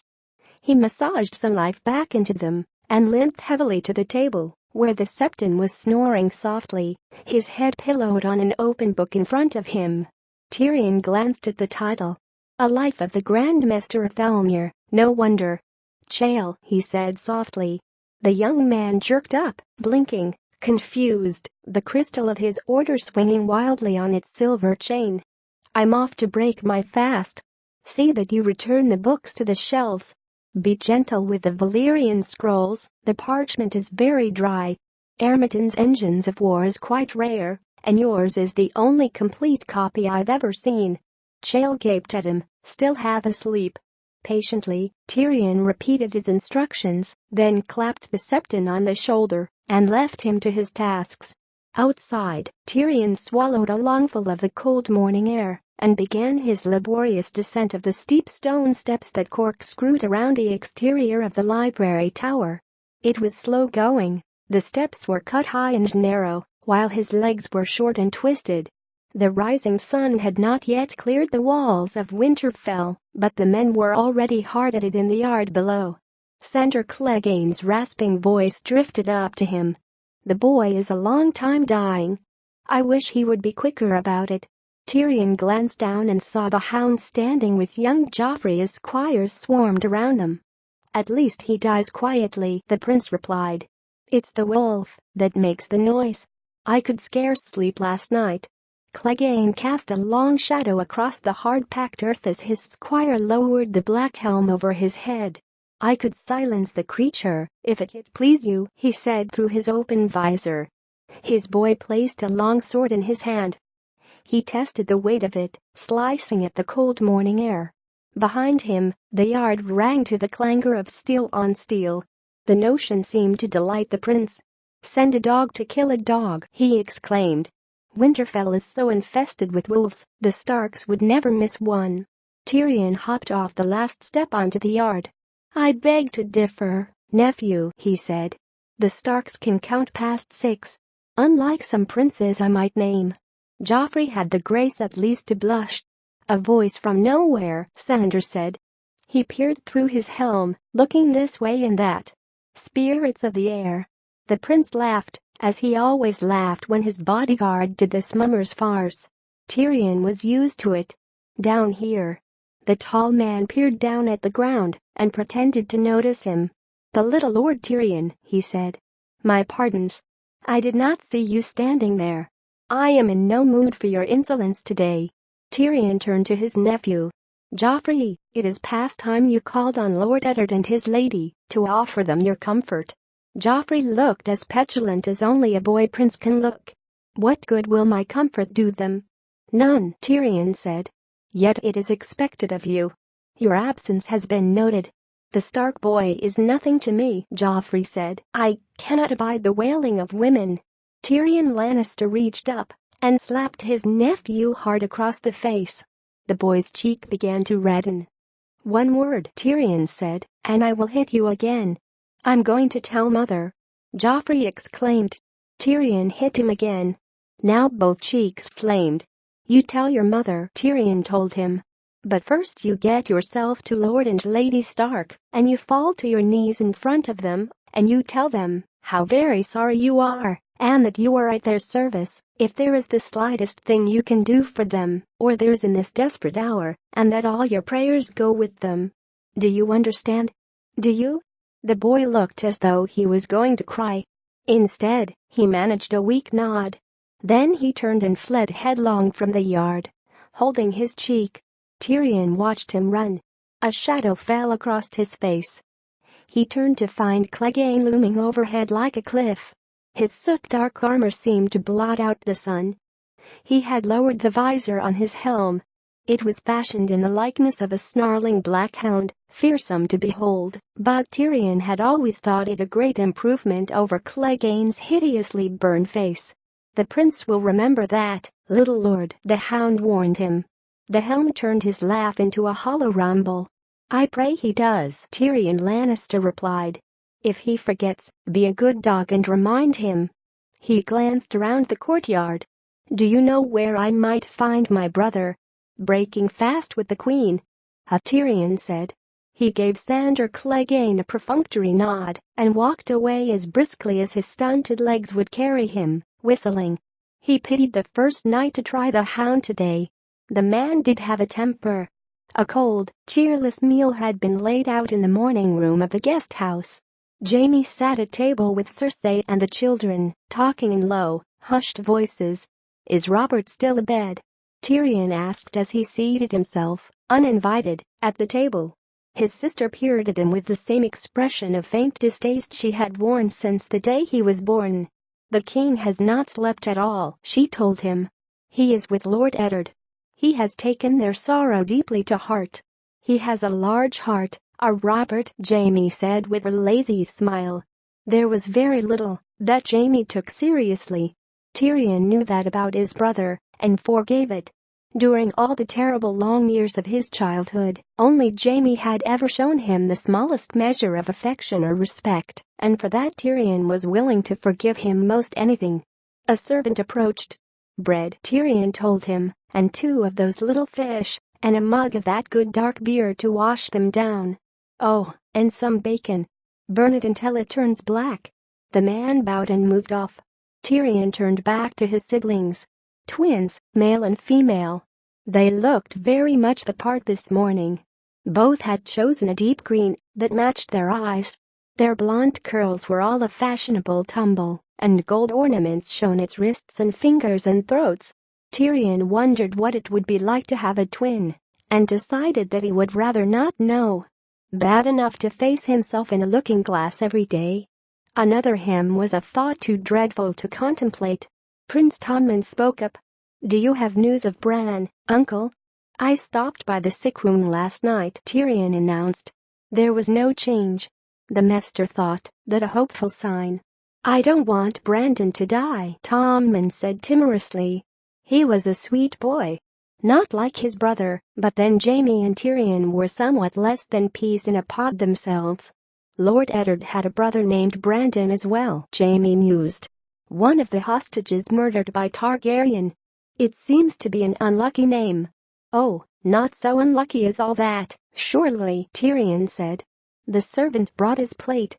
He ripped off a chunk of black bread. Cersei was studying him warily. "What do you mean?" Tyrion gave her a crooked smile. "Why, only that Tommen may get his wish. The maester thinks the boy may yet live." He took a sip of beer. Myrcella gave a happy gasp, and Tommen smiled nervously, but it was not the children Tyrion was watching. The glance that passed between Jaime and Cersei lasted no more than a second, but he did not miss it. Then his sister dropped her gaze to the table. "That is no mercy. These northern gods are cruel to let the child linger in such pain." "What were the maester's words?" Jaime asked. The bacon crunched when he bit into it. Tyrion chewed thoughtfully for a moment and said, "He thinks that, if the boy were going to die, he would have done so already. It has been 4 days with no change." "Will Bran get better, uncle?" little Myrcella asked. She had all of her mother's beauty and none of her nature. "His back is broken, little one," Tyrion told her. "The fall shattered his legs as well. They keep him alive with honey and water, or he would starve to death. Perhaps, if he wakes, he will be able to eat real food, but he will never walk again." "If he wakes," Cersei repeated. "Is that likely?" "The gods alone know," Tyrion told her. "The maester only hopes." He chewed some more bread. "I would swear that wolf of his is keeping the boy alive. The creature is outside his window day and night, howling. Every time they chase it away, it returns." The maester said they closed the window once to shut out the noise, and Bran seemed to weaken. When they opened it again, his heart beat stronger. The queen shuddered. "There is something unnatural about those animals," she said. "They are dangerous. I will not have any of them coming south with us." Jaime said, "You'll have a hard time stopping them, sister. They follow those girls everywhere." Tyrion started on his fish. "Are you leaving soon, then?" "Not near soon enough," Cersei said. Then she frowned. "Are we leaving?" she echoed. "What about you? Gods, don't tell me you are staying here." Tyrion shrugged. "Benjen Stark is returning to the Night's Watch with his brother's bastard.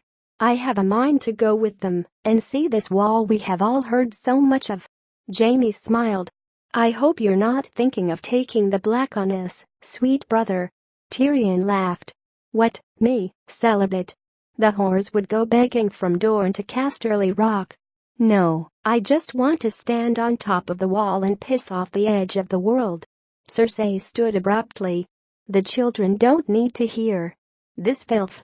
Tommen, Myrcella, come." She strode briskly from the morning room, her train and her pups trailing behind her. Jaime Lannister regarded his brother thoughtfully with those cool green eyes. "Stark will never consent to leave Winterfell with his son lingering in the shadow of death."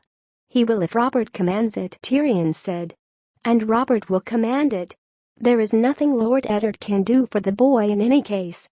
"He could end his torment," Jaime said. "I would, if it were my son. It would be a mercy. I advise against putting that suggestion to Lord Eddard, sweet brother," Tyrion said. "He would not take it kindly. Even if the boy does live, he will be a cripple. Worse than a cripple. A grotesque. Give me a good clean death." Tyrion replied with a shrug that accentuated the twist of his shoulders. "Speaking for the grotesques," he said, "I beg to differ. Death is so terribly final, while life is full of possibilities." Jaime smiled. "You are a perverse little imp, aren't you?" "Oh, yes," Tyrion admitted. "I hope the boy does wake. I would be most interested to hear what he might have to say." His brother's smile curdled like sour milk. "Tyrion, my sweet brother," he said darkly, "there are times when you give me cause to wonder whose side you are on." Tyrion's mouth was full of bread and fish. He took a swallow of strong black beer to wash it all down and grinned up wolfishly at Jaime. "Why, Jaime, my sweet brother," he said, "you wound me. You know how much I love my family." John climbed the steps slowly, trying not to think that this might be the last time ever. Ghost padded silently beside him. Outside, snow swirled through the castle gates, and the yard was all noise and chaos, but inside the thick stone walls it was still warm and quiet. Too quiet for John's liking. He reached the landing and stood for a long moment, afraid. Ghost nuzzled at his hand. He took courage from that. He straightened and entered the room. Lady Stark was there beside his bed. She had been there, day and night, for close on a fortnight. Not for a moment had she left Bran's side. She had her meals brought to her there, and chamber pots as well, and a small hard bed to sleep on, though it was said she had scarcely slept at all. She fed him herself, the honey and water and herb mixture that sustained life. Not once did she leave the room. So John had stayed away. But now there was no more time. He stood in the door for a moment, afraid to speak, afraid to come closer. The window was open. Below, a wolf howled. Ghost heard and lifted his head. Lady Stark looked over. For a moment she did not seem to recognize him. Finally she blinked. "What are you doing here?" she asked in a voice strangely flat and emotionless. "I came to see Bran," John said. "To say goodbye." Her face did not change. Her long auburn hair was dull and tangled. She looked as though she had aged 20 years. "You've said it. Now go away." Part of him wanted only to flee, but he knew that, if he did, he might never see Bran again. He took a nervous step into the room. "Please," he said. Something cold moved in her eyes. "I told you to leave," she said. "We don't want you here." Once that would have sent him running. Once that might even have made him cry. Now it only made him angry. He would be a sworn brother of the Night's Watch soon, and face worse dangers than Catelyn Tully Stark. "He's my brother," he said. "Shall I call the guards?" "Call them," John said, defiant. "You can't stop me from seeing him." He crossed the room, keeping the bed between them, and looked down on Bran where he lay. She was holding one of his hands. It looked like a claw. This was not the Bran he remembered. The flesh had all gone from him. His skin stretched tight over bones like sticks. Under the blanket, his legs bent in ways that made John sick. His eyes were sunken deep into black pits, open, but they saw nothing. The fall had shrunken him somehow. He looked half a leaf, as if the first strong wind would carry him off to his grave. Yet under the frail cage of those shattered ribs, his chest rose and fell with each shallow breath. "Bran," he said, "I'm sorry I didn't come before. I was afraid." He could feel the tears rolling down his cheeks. John no longer cared. "Don't die, Bran. Please. We're all waiting for you to wake up. Me and Robb and the girls, everyone." Lady Stark was watching. She had not raised a cry. John took that for acceptance.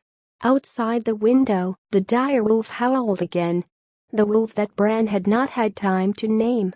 "I have to go now," John said. "Uncle Benjen is waiting. I'm to go north to the wall.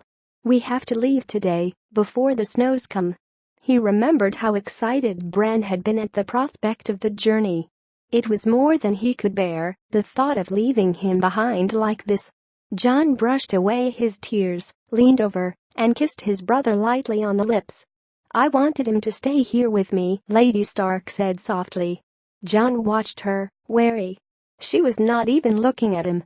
She was talking to him, but for a part of her, it was as though he were not even in the room. "I prayed for it," she said dully. "He was my special boy. I went to the sept and prayed 7 times to the 7 faces of God that Ned would change his mind and leave him here with me. Sometimes prayers are answered." John did not know what to say. "It wasn't your fault," he managed after an awkward silence. Her eyes found him. They were full of poison. "I need none of your absolution, bastard." John lowered his eyes. She was cradling one of Bran's hands. He took the other, squeezed it. Fingers like the bones of birds. "Goodbye," he said. He was at the door when she called out to him. "John," she said. He should have kept going, but she had never called him by his name before. He turned to find her looking at his face, as if she were seeing it for the first time. "Yes," he said. "It should have been you," she told him. Then she turned back to Bran and began to weep, her whole body shaking with the sobs. John had never seen her cry before.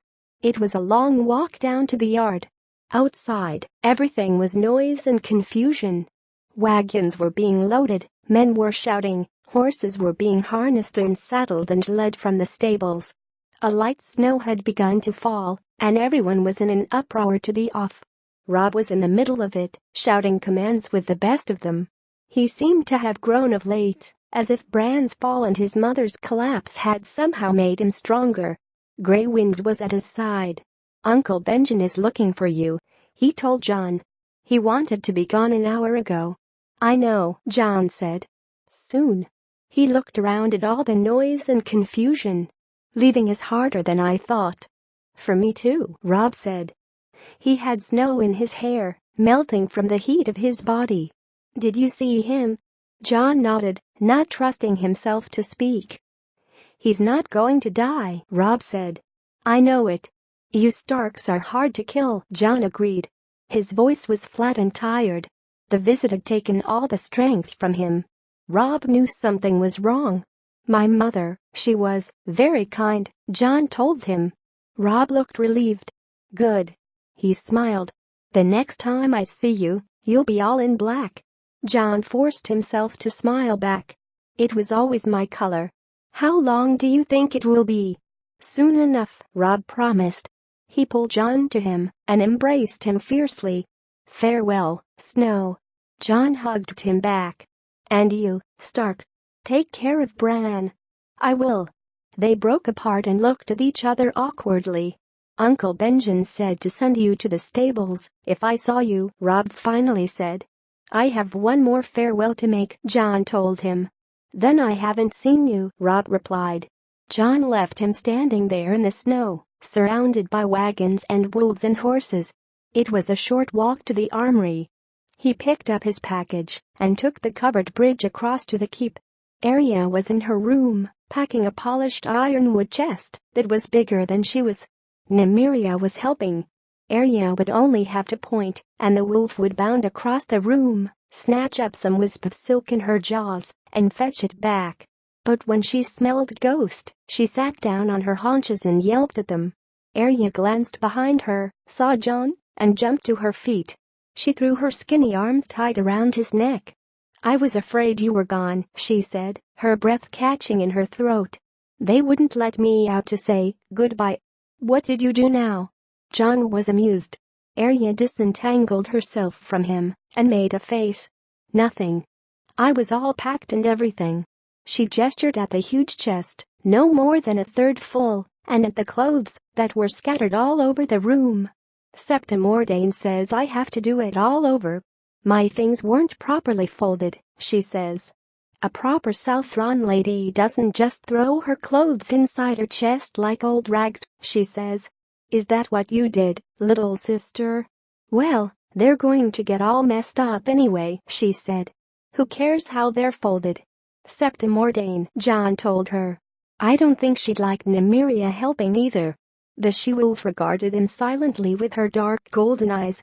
It's just as well. I have something for you to take with you, and it has to be packed very carefully. Her face lit up. A present? You could call it that. Close the door. Wary but excited, Arya checked the hall.